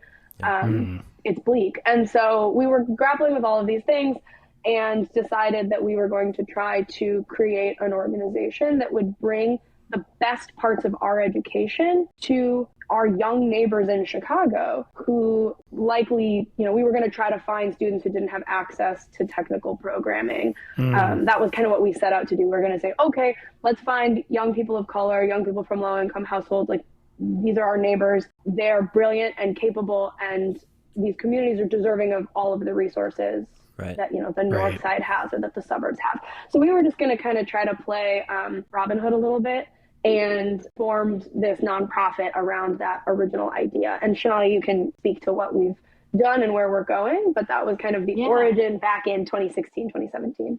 Yeah, I would say there's a whole like informal year of SparkShop before it was SparkShop that was just us complaining together on our long drives or at home about like how the industry should be better, how education should be better. And then we sort of lay that over the industry needs, right? Like, there aren't enough engineers, and it's crazy to hear companies complain about how like there aren't enough engineers when there are so many young, creative and talented people that they're not willing to invest in and like make opportunity for. So we figured, you know, there have been so many decades of STEM outreach, and it's not better enough and not better fast enough. So we're like, all right, let's give it a shot. And this was sort of, I think we thought it'd be like a couple years of a project, maybe a fun thing to do together. And it's, I mean, thankfully grown like crazy since then. But Tiernan and I, we fundraised a little bit. We quit our jobs. We like went all in on SparkShop. We bought a bunch of machinery, tried to get a bunch of machinery donated, but like 3D printer, laser cutter, a small CNC, so we could take stuff in and make classrooms feel like a makerspace. Have it be like a field trip in the school. We're going to do a bunch of engineering. They're meeting engineers, and we're nice and we're fun and we're sociable. And that's their first impression of what the field is. Yeah. And that was awesome. And it was so fun. And we learned so much about like the city and our kids. And we work with 4th and 5th graders who are like so joyful and full of wonder and creative. It takes like nothing to get them out of their shells. Yeah. Right. And it sticks. Like, if they have that experience, then they're like, I know how to be an engineer. And that confidence is going to stick with them through those really brutal middle school years when all those opportunities start to pop up. So that was kind of our model. It was an awesome model. We had to throw it all away in the pandemic, and we had to come up with something new because we couldn't be in our schools. That pesky. Yeah. And STEM was also just like not a fundamental need, right? When it was like health, safety, food, like there was so much other stuff. So we kind of took a beat to figure out like, what are our schools going to need? What are our kids going to need? Right. And we started building curriculum, like engineering curriculum that a 4th and 5th grade teacher can run along with kits of all the materials they need. Because like you need stuff to tinker with and play with. And we spent one full school year, just me and Tiernan, cranking out a ton of curriculum for just under 1,000 students when most kids were remote learning. And we got grant funding to grow it. Yeah, Sean, I think you made 85 lesson plans that year. Ooh. Maybe more. Wow. That sounds right. And so that would have been how many boxes? Like 6,000 boxes. Yeah. Wow. Really nuts. So you two are just sitting there building boxes like in your apartment together. Alone in the storage unit. We weren't roommates at that point. Yes, it was even more brutal because we weren't quarantined together. So it was really, really wild. I mean, we were lucky. We went into the pandemic with funding to hire people. So we were able to like chill for a moment, figure out what the program needed to be, not panic. And pivot a bit. but then kind of look up on the other side, like, oh, we made something totally new that's way better. And so what our program is like an exploration of different engineering careers, right? Because Gabe, I love that you said you're like engineering minded. I think so many people are hesitant to say that, and so many people are, because there's been so much gatekeeping of who is an engineer, right? And like, what do you have to study and do to prove that to the world? But there are so many people who are innovative and creative and super logical in the way they approach problems and iterate. And we want to elevate all of that as engineering thinking. Whether our kids are engineers or not, like, those are good ways to solve problems and go about things in the world. Right. So we are growing in Chicago. We've got a team of 6. We're reaching, gosh, it's going to be 1,500 kids next school year. Wow. Nice. All around the city. Yeah. Love it. That's amazing. Yeah, it's funny. I mean, honestly, looking back at my own like grade school or middle school experience, like, oh my gosh, like if I had an opportunity where somebody had a program and it was like hands-on creating, doing things, like I would have been all over that. I sort of, my passion and sort of part of my work is actually doing guitar repair. That's sort of like my realm. And a part of the reason why that kind of I gravitated towards that is because it is a lot of problem solving. When I say that I have sort of engineering mind, like Idris and I, when we talk about Formula One, there's a lot of like big brain sort of concepts about things, about how the cars function, how they work, how like certain engineering concepts function. And like with guitar repair, there's a similar sort of thing because there's like tension on the neck with the strings. And like, you know, strings have an oscillation movement, and so like that. And material properties too. And material What the guitar is properties. made out of. Yeah. And electrical, there's a lot of electrical debugging I'm sure you're doing Yes. with replacing pickups or whatever the other internal. Yeah, so like all of those things tickle my brain in like the best way possible. So like even if it's like a really, really difficult instrument and it's giving me a bunch of struggles, like the feeling that I get when something like is resolved is just great. But yeah, no, that's absolutely wonderful. I love all of that. And I love that like you're sort of chasing you're chasing the youth, you're chasing diversity and sort of like you know, broadening the spectrum of things, because not only is it just all numbers and, you know, formulas, but it's also like people's perspective and how they approach a problem can be different based on their, you know, cultural background, you know, their, you know, sexual orientation, like whatever. People don't think about these things, but like they can have an effect on how somebody might approach a problem. And we were in such homogenous working environments, and you see it, like you see it totally hinder a brainstorm. And something we talk about a lot too is the fact that engineers are tasked with a lot of really massive problems right now, right? When we think about energy, infrastructure, climate change, stuff that kids are also like passionate about and worried about. But my God, if the only people we're screening to solve those problems are like high achieving white men who are good at math, like, oh, that's not going to do it. Like there's no way the solutions are going to be what they need to be. Exactly right. Especially because we all live in that world, right? Like you know, I'm Black, but I'm facing issues of climate change just as much as any other person, right? And you know, the way I look at it might be different than someone else, right? So yeah, 100%. Yeah, right. Excellent. And like people who come from all over the world, but then also just like different lived experiences bring different kinds of resourcefulness, cover each other's blind spots. Like there's so much innovation happening in resource limited communities because what constraints breed creativity, as people always say. Like that needs to be elevated and called engineering, right? Our students are already 100%. Doing that type of work, and we love to go in and be like, oh, that thing that your family really naturally does, that's an engineering mindset, right? Like, let's just label things accurately to remove the gatekeeping. Yeah. I love that. One of our coworkers who builds a curriculum, she was a middle school science teacher for 10 years, and she's currently doing research on engineering identity formation. And the idea of kids being able to claim that identity of like, I am an engineer, it happens really young for those of, I don't know, Idris, how old were you when you decided you were gonna, or when you felt like a math and science kid? I'll put it that way. I mean, yeah, I was like the class dweeb in like 4th or 5th grade, you know, like and I say dweeb as far as just because I would always do really well on like my math test and my science test, and like I would just get like reamed for it, right? Kids are like, oh, you're such a loser and everything. Oh my God. But it's okay. I mean, I'm happy now. Like, like it becomes who you are, right? Being good at that in 4th, 5th grade. So what we try to do is also just provide so many hooks. Like we have music activities when it comes to intersection of electronics and music, and we have PE activities with sports and data, and we just want kids to all have that moment where someone is telling them like, hey, you're really awesome at this, like you can do this, look at you, so that they have that moment to have that identity formation, and it won't be such a huge burden to overcome, knowing that like as I get older, the representation's not really there. Like, we're really creating it. We're really like pulling in. I mean, Idris is going to be in one of our videos. I'm super excited for that. But we're pulling in role models our kids can get really excited about and connect to, knowing that like that's got to be so strongly held to battle all the societal forces that are telling them like who gets to be an engineer. Yeah. You know, what's really cool about what you both are saying here is that it's not just about like the skills you're developing too as a scientist, as a technologist, as an engineer, as a mathematician, STEM, but it's about like developing habits and good logic, right, around how do I think like an engineer, because you can apply that to anything, right? Anything. Like I can apply that to how do I want to create this new piece of music, right? Because there's definitely a science to it, right? Like pop music is pop music for a reason, right? It works because, you know, it hijacks how the human brain just functions, right? You know, you can think about that when you're watering your, you know, when you're actually tending to your garden, you know, like there's engineering in all of it. It's all around us, right? That's just what we do. Every single human is an engineer in everything they do. So I love it. It's really beautiful. And I just love this like attention and focus to just ensuring people have an understanding of STEM and understanding what those gaps are, and right, and making sure we can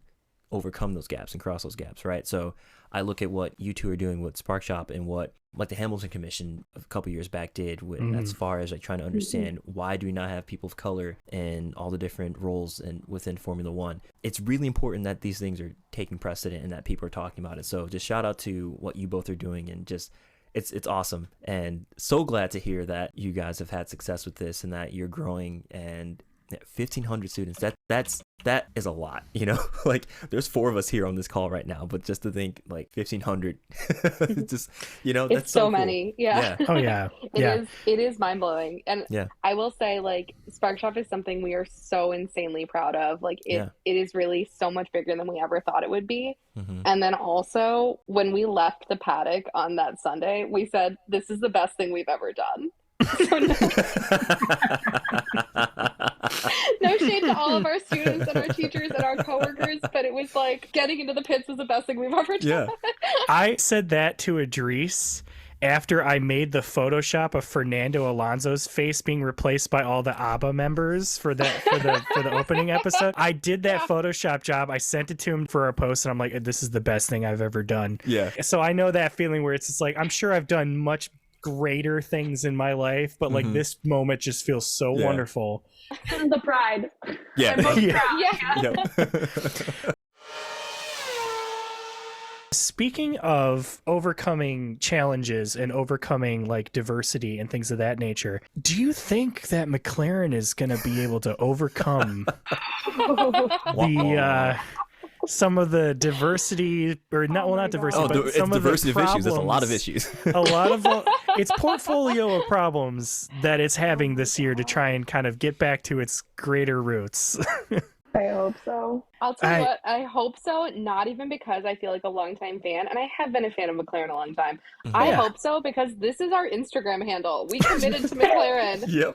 Yep. We can't be jumping teams with Knockoff McLaren. I know. Oh, yeah. So for very selfish reasons, I hope they get it together. Yeah. So in the event that you do have to jump ship, who's your Dr. Ah to your Dr. Pepper? What's the next 2 race suits that you make if you have to swap the McLaren? Like, who are the 2 other drivers that you would be willing to switch to?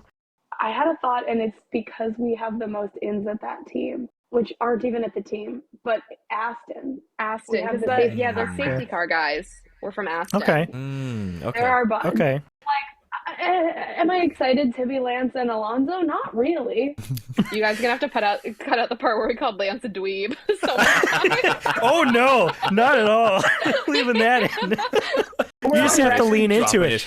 You have to lean into it. You have to carry a chapstick everywhere you go, and then just drop it randomly. Yeah, that's the gimmick. Is you drop it randomly in places, and then take a photo of you picking it up in like front of the safety car, or like you pick it up in front of the landmark. Yeah. I mean, you could also go just like, let me look like the comic book villain dad route. Like.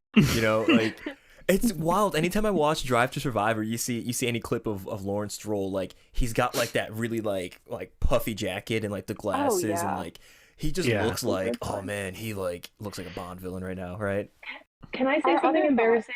Sure, go for it, Tiernan. About Lawrence Stroll, It's that I Oh. listened to his Beyond the Grid podcast interview, which Okay. I listened to love that Beyond the podcast religiously. Yes. I did get to meet Tom Clarkson last race weekend, and fun fact, nobody knows what he looks like, so he does not get recognized.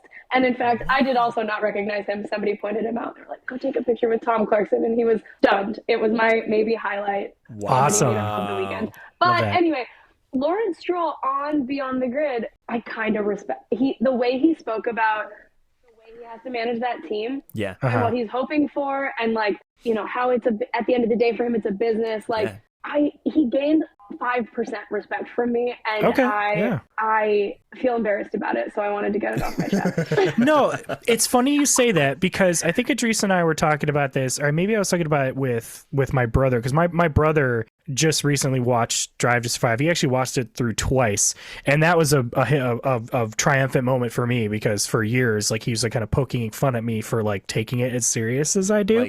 And then he watched it. Max Verstappen, like Max.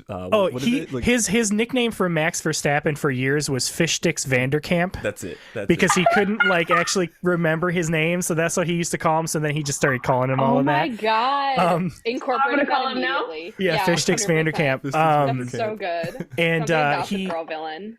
he told me he was watching it, and he's like, "Oh my god, I actually like this." And I was like, "Really?" But he and I were talking about Lawrence Stroll, and he definitely has a problem with the kind of nepotism that's in there. But it's funny that you say that, Tiernan, because I had this thought. I'm like, Lawrence Stroll, he has to do what's best for his team, and if his son is holding back his team in getting points, there has to come some point where he has to tell his son, you have to perform, or we have to find somebody else. Like, maybe I he'll can't buy a junior team and park him there. maybe, yeah. I'm I sure mean, yes, yeah. That could be a thing.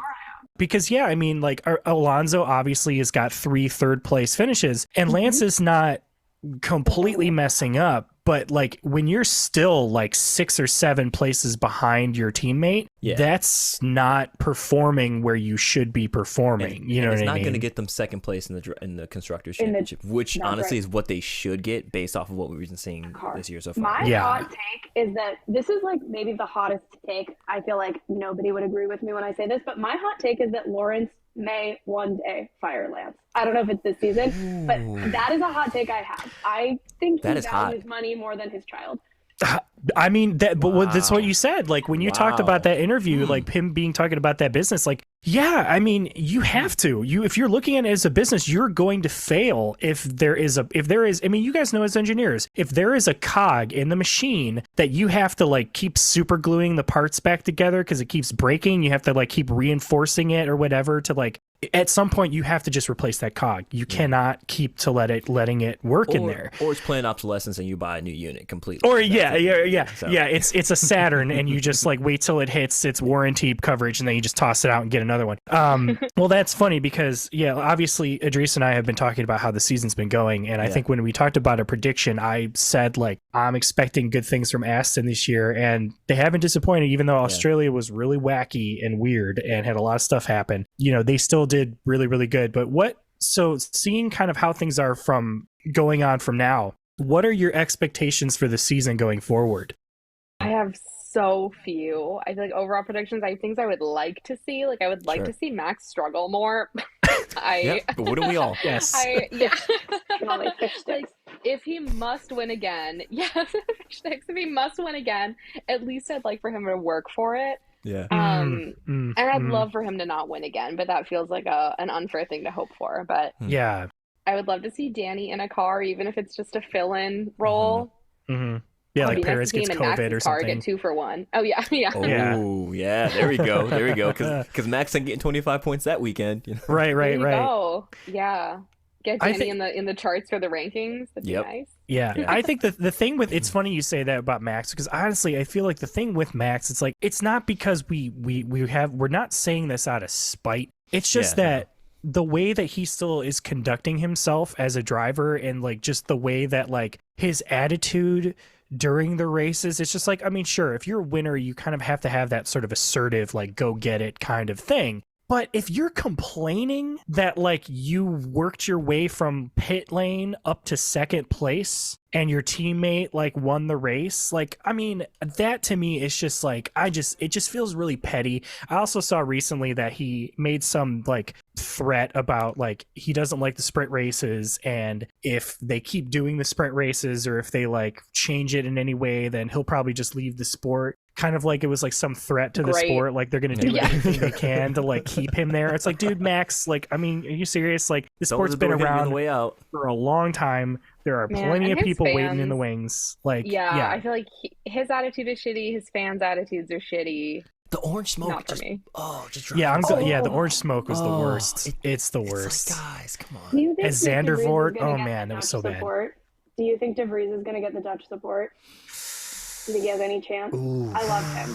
I mean, they'll cheer for him. I don't know. I don't know if they'll be throwing orange bombs on the track for him. Yeah, the national isn't as strong in F1. Yeah, I don't know. Yeah. I mean, if that AlphaTauri was any faster, maybe. But I think like Piastri was lucky that race in Australia was as crazy as it was, that he was actually able to get some points. But yeah, I'm not sure. I mean, who knows? Because maybe the Alpha will do better at that track. I mean, I think Xander Voort is one of those tracks where I think a lot of the cars that don't have the straight line speed, but they have the turning speed, I think will come into play a little bit more, because like they got more downforce. They can handle those kind of banked curves a little quicker. At least that's what I'm expecting. But yeah, what about you, Tiernan? What do you think as far as like your predictions or your thoughts about like what you're expecting? You know, I don't have that many. Shonali and I were talking before this. I was like, this is the one question that I know they're going to ask, and I know I'm going to have a hard time. Something I think is likely this year, and is like maybe not the hottest of takes, but I don't know, I think it's counterintuitive, is I think Carlos Sainz is going to outperform Leclerc this year. Ooh. And not by merit, but by luck. But I do think fair. I feel that. I believe Carlos is, he's a great driver. Yeah, he's a great driver. It's a question of whose strategy gets screwed up worse. I think their attempt to prioritize Leclerc, it will fall worse on him. And I think he needs to be freed. Yeah, I think be freed from Ferrari. And it's going to be because Ferrari is just constantly checking. They're always checking, right? Question. Yeah, question. Three tires are full. You want to quit? You want to quit Ferrari? Question. Yeah, I have a similar thought. Like Charles is definitely just getting beat down quite a bit, and the Ferrari race team is like it's a grinder it will grind you to a pulp unless you win for them. So I'm not going to presume that you guys are just automatically the McLaren team stands this year. That's true. So apart from the Knockoff McLaren account, what teams and drivers? I mean, we know the other team would be adequate Aston Martin, right? That being said, so like, would you say that like your other team that you're supporting for, apart from McLaren, you're rooting for like the Aston this year, or is there another driver that you really want to see do well? I'm always rooting kind of across the field and kind of for whoever has to make the comeback.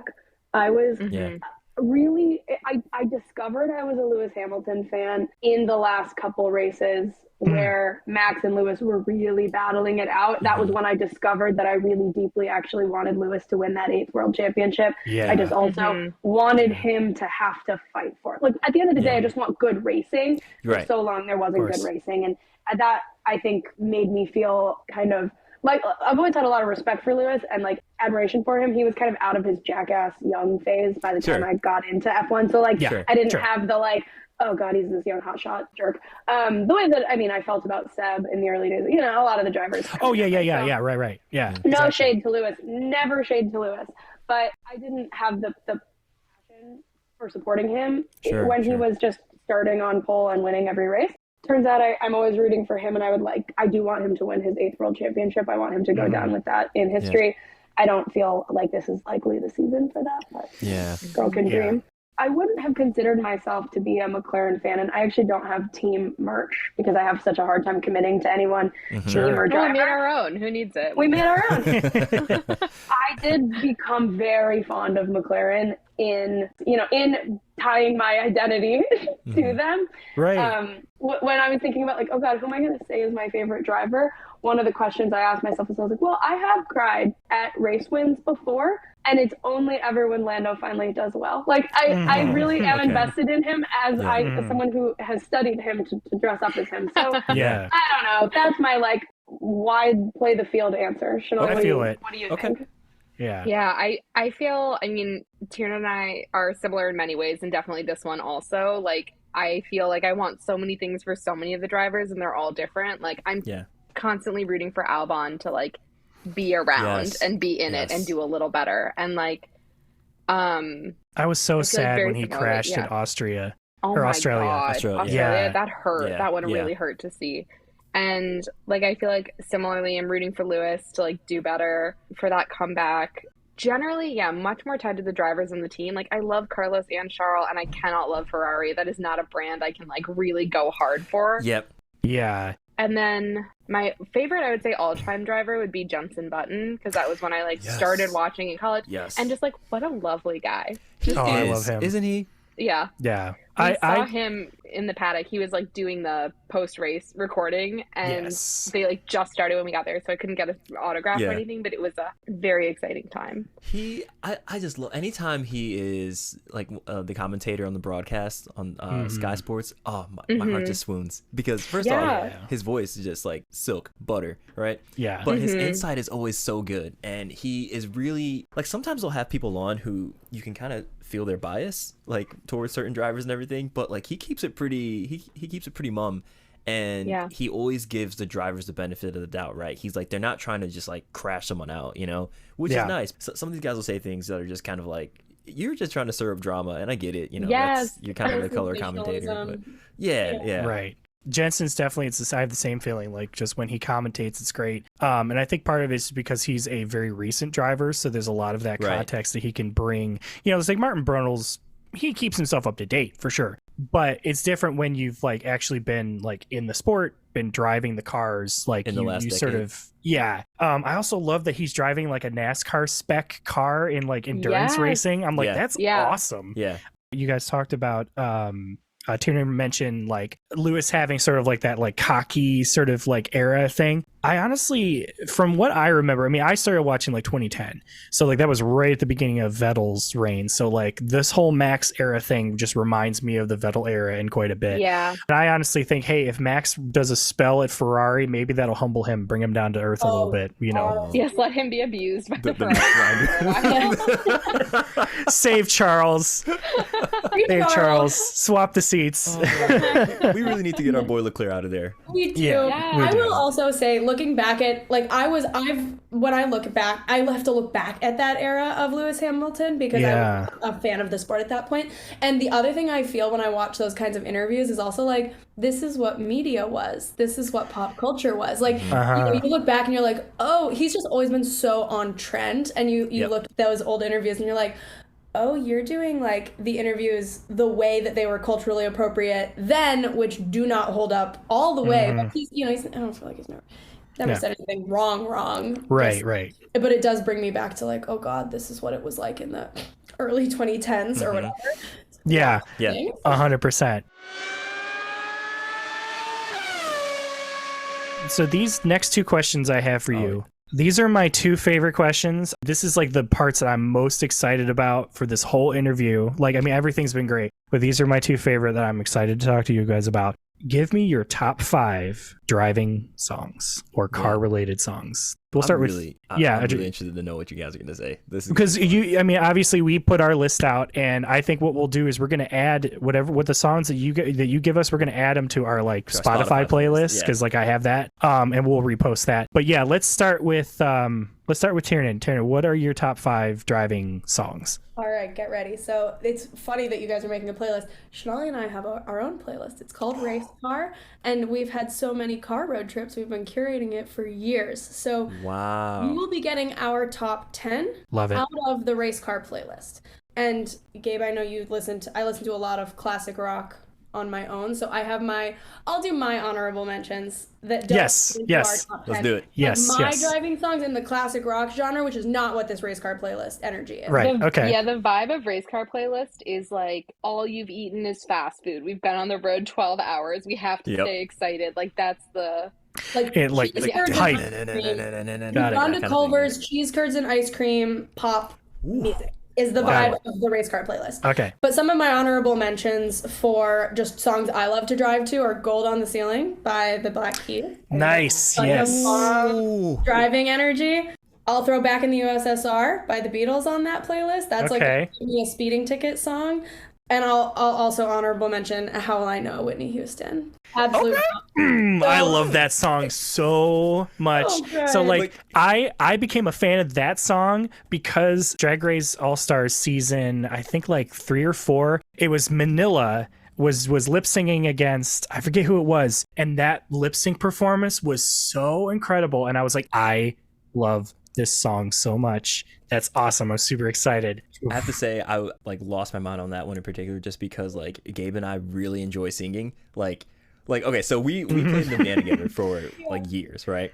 And like what we would do is just sing songs a cappella all the time, and like we may not look it, but like we can sing, and we like hitting those like high notes, and like it's just One of my favorite things that Idris ever said was actually when we were at Coda, we were leaving the track, and I think we were listening to like Boys to Men, and like we were singing along to it, and Idris just like, Gabe, he's like, you know, you got the voice of like an old soulful black man right now, and I'm just like, what? He's just like, yeah, man, you know, it's just you're coming just like you know, just like had that nice little undertone register. It was okay, the next place we all go to, we have to do karaoke. Oh, yeah. Absolutely. 100%. We love our music. This is also part of the reason why I absolutely love this question too, because it's just like you get such a diverse pool of different things. Like, yes. Okay. So those are your honorable mentions. Those are my honorable mentions.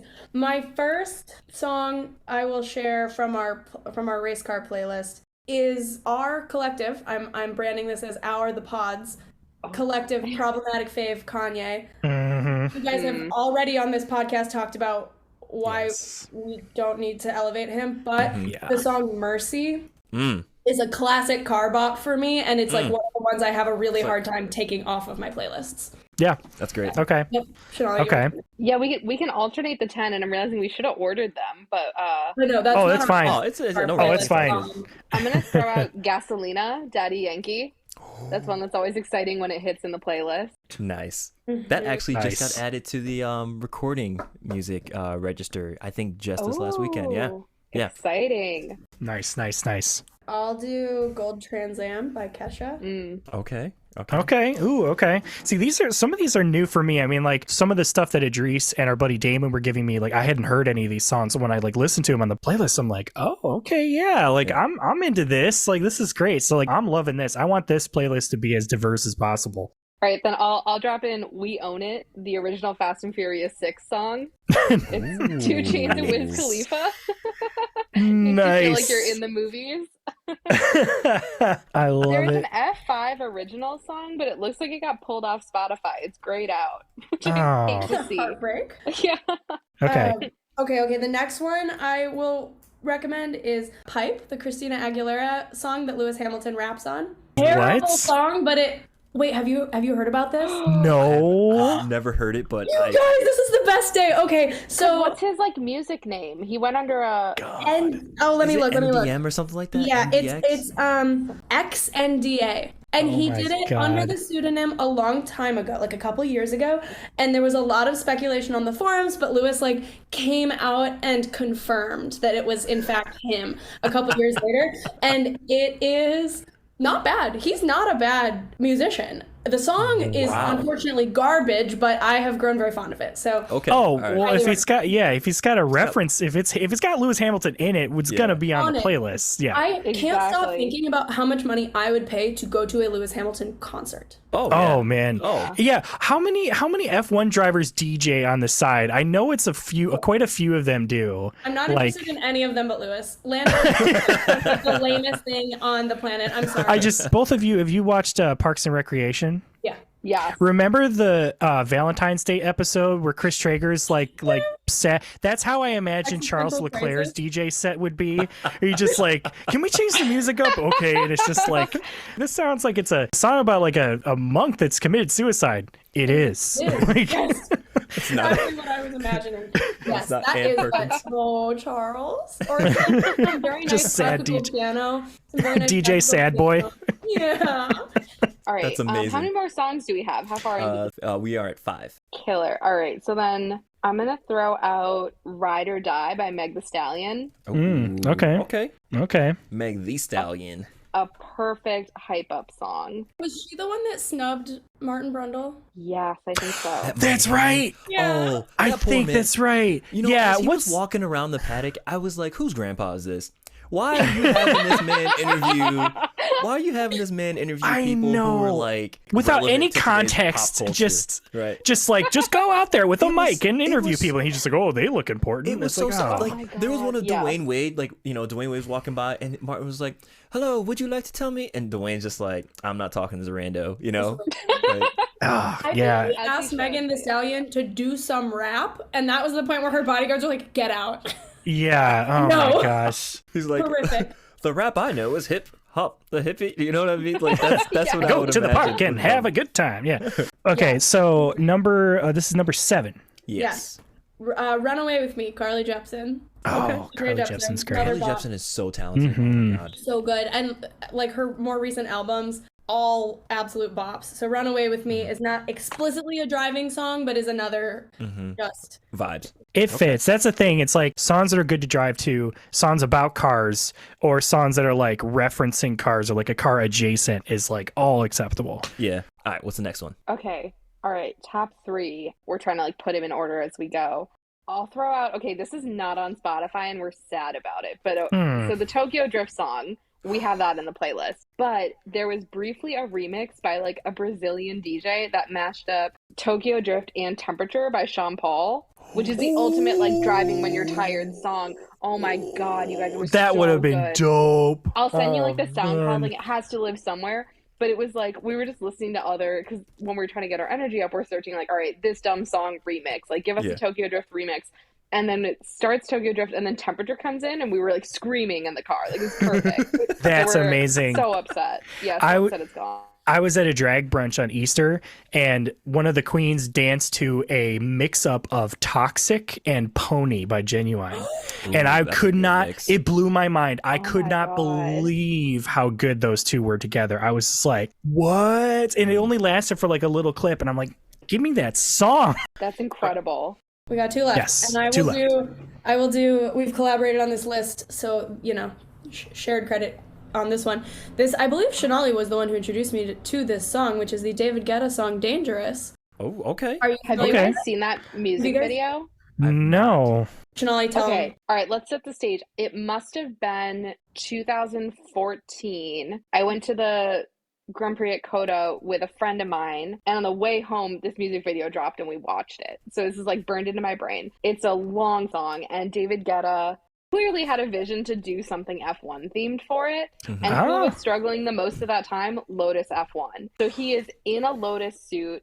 So is Grosjean. Grosjean's in the video. David Guetta's driving the car. Grosjean's driving the car. It's all stunt drama. It's like all that must have been Grosjean. But like Kimmy, obviously not paid enough to participate, so it's just Grosjean and David Guetta and whoever they featured, and like sexy race mechanics and like Daft Punk style helmets and like stilettos. It doesn't make any sense.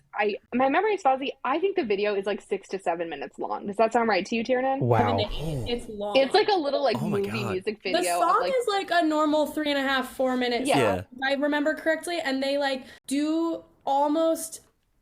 It almost feels like, have you seen the movie Turbo about the little snail that wants to be? No, but I wanted to. Yeah. It's on my list. I know. so Alright. good.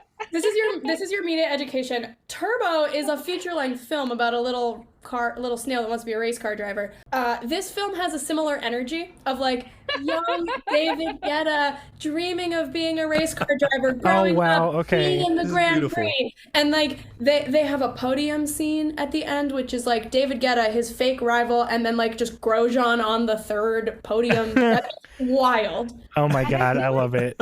David Guetta's wearing a race suit, but it has the like Velcro belt that says Grosjean still, or Regnier. It has the other driver's name. They did not make him a new one. Like, times are tough at Lotus. These are the closing days. Oh my gosh. Oh my God. Chef's Kiss. Perfect music video. This is beautiful. I don't know if the song would hold up on its own, but with the context, we always love to hear it. Of course. That tracks with Lotus at the time, because I remember at that period of time, they were doing a whole bunch of really wild marketing stuff. Yeah. I'm all for F1 crossing over with like mainstream culture, just like just swipe that brush wide and just get everybody in as best as you possibly can.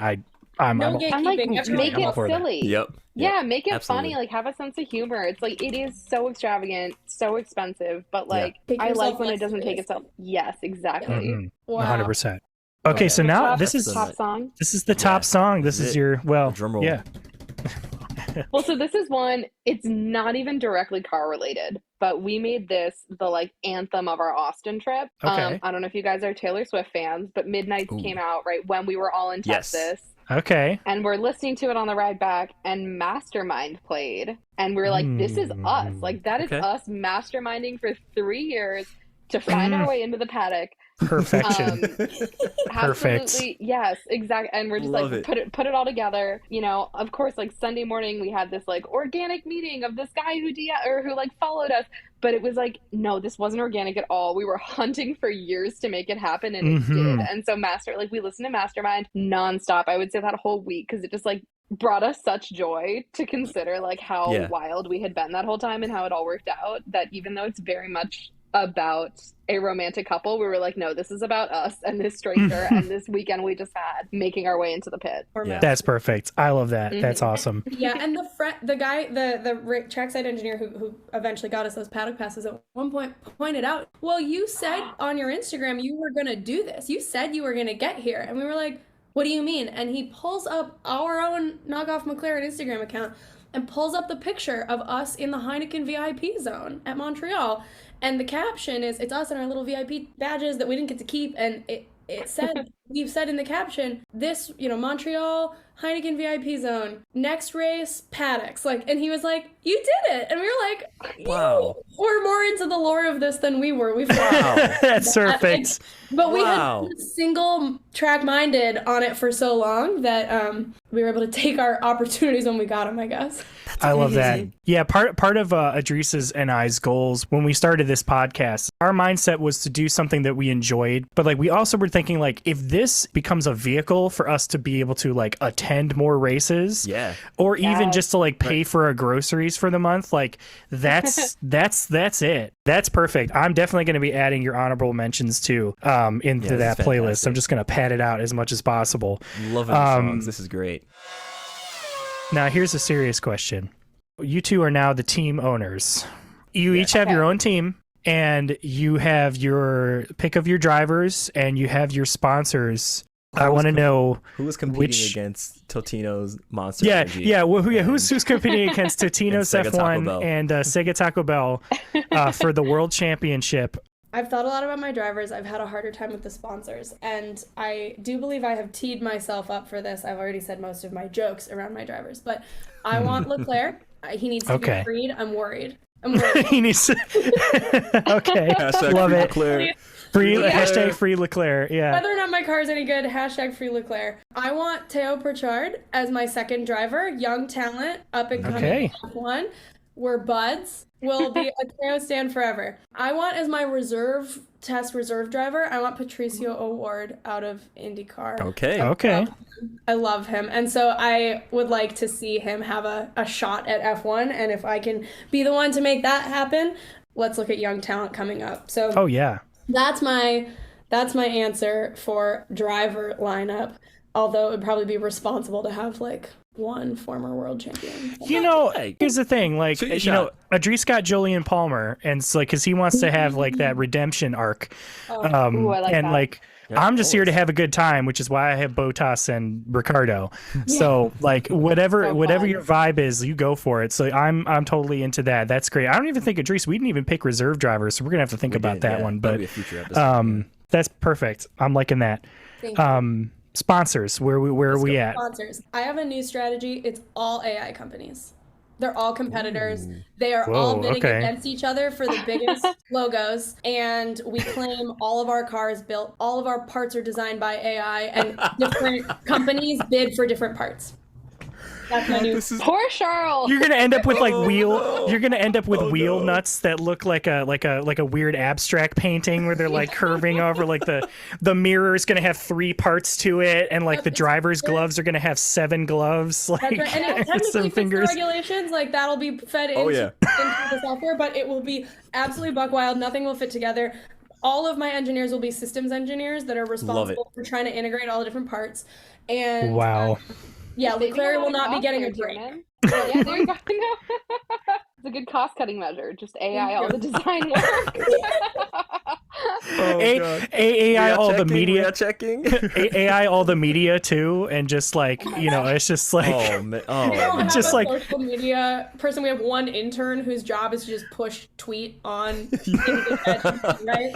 And that's gonna be the bit. Like we're gonna lean into that. Oh, absolutely. And there's so much money, investment money flowing into AI right now. I think those people can cut checks and come to the races. And like our hospitality suite is gonna like look like it's out of a dystopian movie. Like it's gonna be aggressive team branding in that direction. Love it. Surprise, the guy who runs one of the AI companies hands you the check and you notice he's got 7 fingers and they're all Yeah. like pinky fingers. You're like, wait a minute.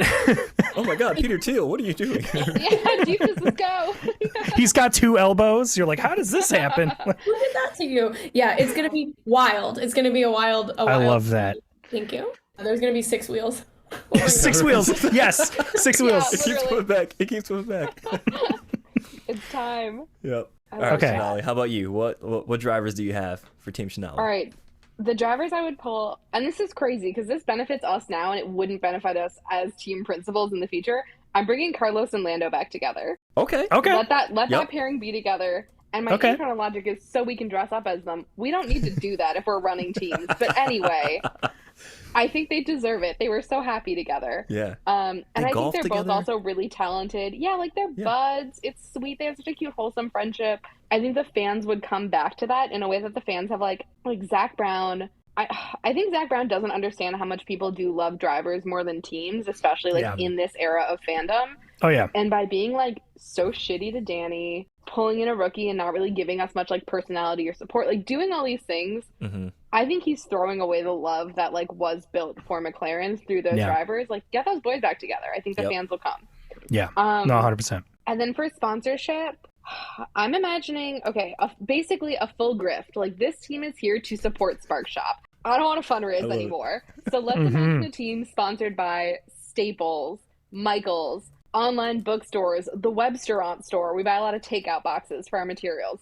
Stuff Nice. like that. So that SparkShop doesn't have to buy any more school supplies. That's all in kind. We build a race car.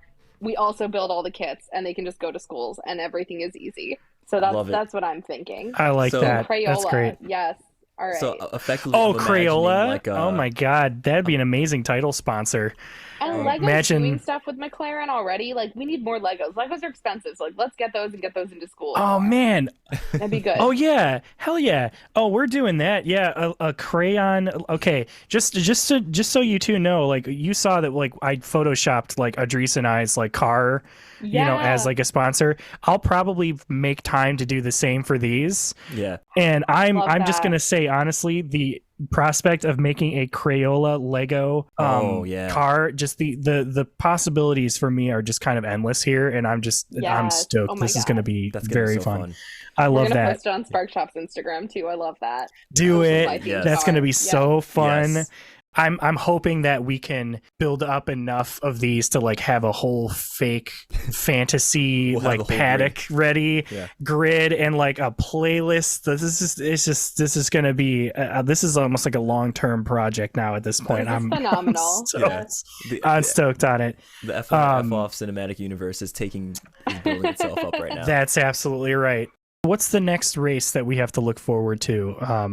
It's not Miami, is it? I can't remember what's on the schedule. Baku's the next one. Baku? Yeah. Okay. I always get nervous when the cars drive through that little castle section. Hasn't Charles Leclerc, I think I saw a video where Charles has hit that a few times, but he also keeps hitting it when he plays like the online like F1 game or something. It's like a weakness for him. Oh, poor Charles. Hopefully that does not happen to him again. Maybe we need to do a fundraiser GoFundMe for Charles's like his sanity. Like get that man some mental health help and like just some snacks or whatever he needs to get through. Yeah, he needs like Toastmasters. He needs like all kinds of things over at Ferrari, man. An apartment that people don't know the address of. That's another one that I'll go for. That's right. Yeah. He's like been doxxed and people are showing up at his apartment. Oh no! What? He needs the 5 men from Queer Eye to turn his around. He needs Karamo specifically. Like, change his man. Like, that's a crossover. Yeah. I want to see his Angela. He needs. Oh yes. Yes. Yes. But he needs like a good cry on JVN's shoulder. Like he needs. I mean, I feel like he has his fashion game down, but it's true. He needs someone to just really hype him up. Yeah. And make you know what? Just have a collection of the drivers go on Great British Bake Off and just like bake some stuff. Because if there was any show that like if an alien race were to show up and be like, please show us an example of the best of your humanity, I would just like, here, watch some Great British Bake Off. It's all about delightful people baking good things and just supporting each other the whole time. Yeah. And, Charles could use, he needs to make some macarons or some, make some bread or something like that. That's a crossover I want to see. Get himself a nice sourdough started, Yeah, get some nice sourdough starting, You two I have love thrown it. us a lot of questions. I feel like we've been talking so much. I want to know your answer for who you think on the grid would win Great British Bake Off. Ooh. I got it right away. Okay. Zhou Guanyu, done. Really? He's just such a gentle soul that like he would really just pay attention and take care of how all the ingredients, right? Like if he's like making bread, like he's really making sure the yeast is rising, right? Like he's just like 1 drop, 2 drops, 3 drops, and then watching it. You know what I mean? Like I feel like he has that really calming presence that I would expect of a baker, I'm going to go with the other Alfa Romeo driver. I'm going to say Bottas. And the reason I'm going to say Bottas is because he owns an ice cream shop and he owns a coffee shop. And I would be willing to bet that like they probably sell baked goods out of that. And I just imagine like Bottas would probably be really, really good at like doing that thing where you like bake like bread in the hole in Iceland with like the thermal things. Like I mean, it's like those are his methods. Like he like learned. That would be my. And I just if he does it in a mustache with a mullet, like I making watching his like just crouched over watching his like baked goods cooking, like that would be okay. Now I'm thinking of all the out of context photoshops I can make now. This is so good. Yeah, the great F1 Bake Off, basically. I love that. with Toto Wolff as a host, he's just like, all right. Oh my God. Everybody has a target on their back. The rare handshake. Every baker has a target on its back. He's got his turtleneck on. Just like, you did not let this proof for long enough. Like, it would be so perfect. No, this has been. Michael, no, this tastes terrible. No, Michael, no, this is terrible. And they go over to Charles and just like, you want to restart your bake? Question? We are checking. We are checking. We are checking. Oh man. Oh god. Yeah, I was just gonna say, we've talked a lot here today about things that you two are up to, both within Knockoff McLaren and SparkShop, and we want to give you both the opportunity to let people know where can we find you. There's some awesome work going on, and people need to see what you guys are doing. So, shout out to your socials, websites, anything else that's going on. All right, so our website is sparkshop.org, and then our Instagram handle is SparkShop, SEE SparkShop. And then Knockoff McLaren, man, follow it soon in case we have to change our name and change our team. I really hope it doesn't come to that. But yeah, that's we're I think most active on Instagram. Okay. That's perfect. I support everything you both are doing. The whole thing that you said about like having an engineering mindset with like everything all these other aspects of your life. I was thinking about it like as you were saying it, it's completely true. Like a person who builds guitars is called a luthier, and that comes from like lute building. I went to school for it, but I don't call myself that because I don't actively build instruments. So I always feel more comfortable being called like a technician. And a technician is definitely sort of accurate. And like I like the fact that like you're trying not to gatekeep from people having that sort of identification. If anybody takes anything from that, I would say that that is a very good, poignant takeaway to apply to yourself. I really appreciate that you two have brought that to my table and our table now. Yeah. That's wonderful. It's just really inspiring what you both are doing, and please keep it up. You know, I know it's a lot of hard work, and I can only imagine how much time and energy and blood and sweat and tears you guys have put into this, but keep it up because it's worth it. Thank you so much. This has been so much fun for us. It's been fun for us too. This is amazing. Really, we've been looking forward to this for so long, and this is just like everything kind of coming together, and this has been fantastic. Thanks for listening to F1 or F Off. You can find us anywhere you listen to podcasts. If you want to hit us up, you can find us on Instagram and Twitter at F1 or F Off. You can also email us at f1orfoffpodcast@gmail.com and drop us a review. 5 stars, preferably. Preferably 5 stars. And just, by all means, let us know, talk to us, leave us a review. Thank y'all. Thank y'all.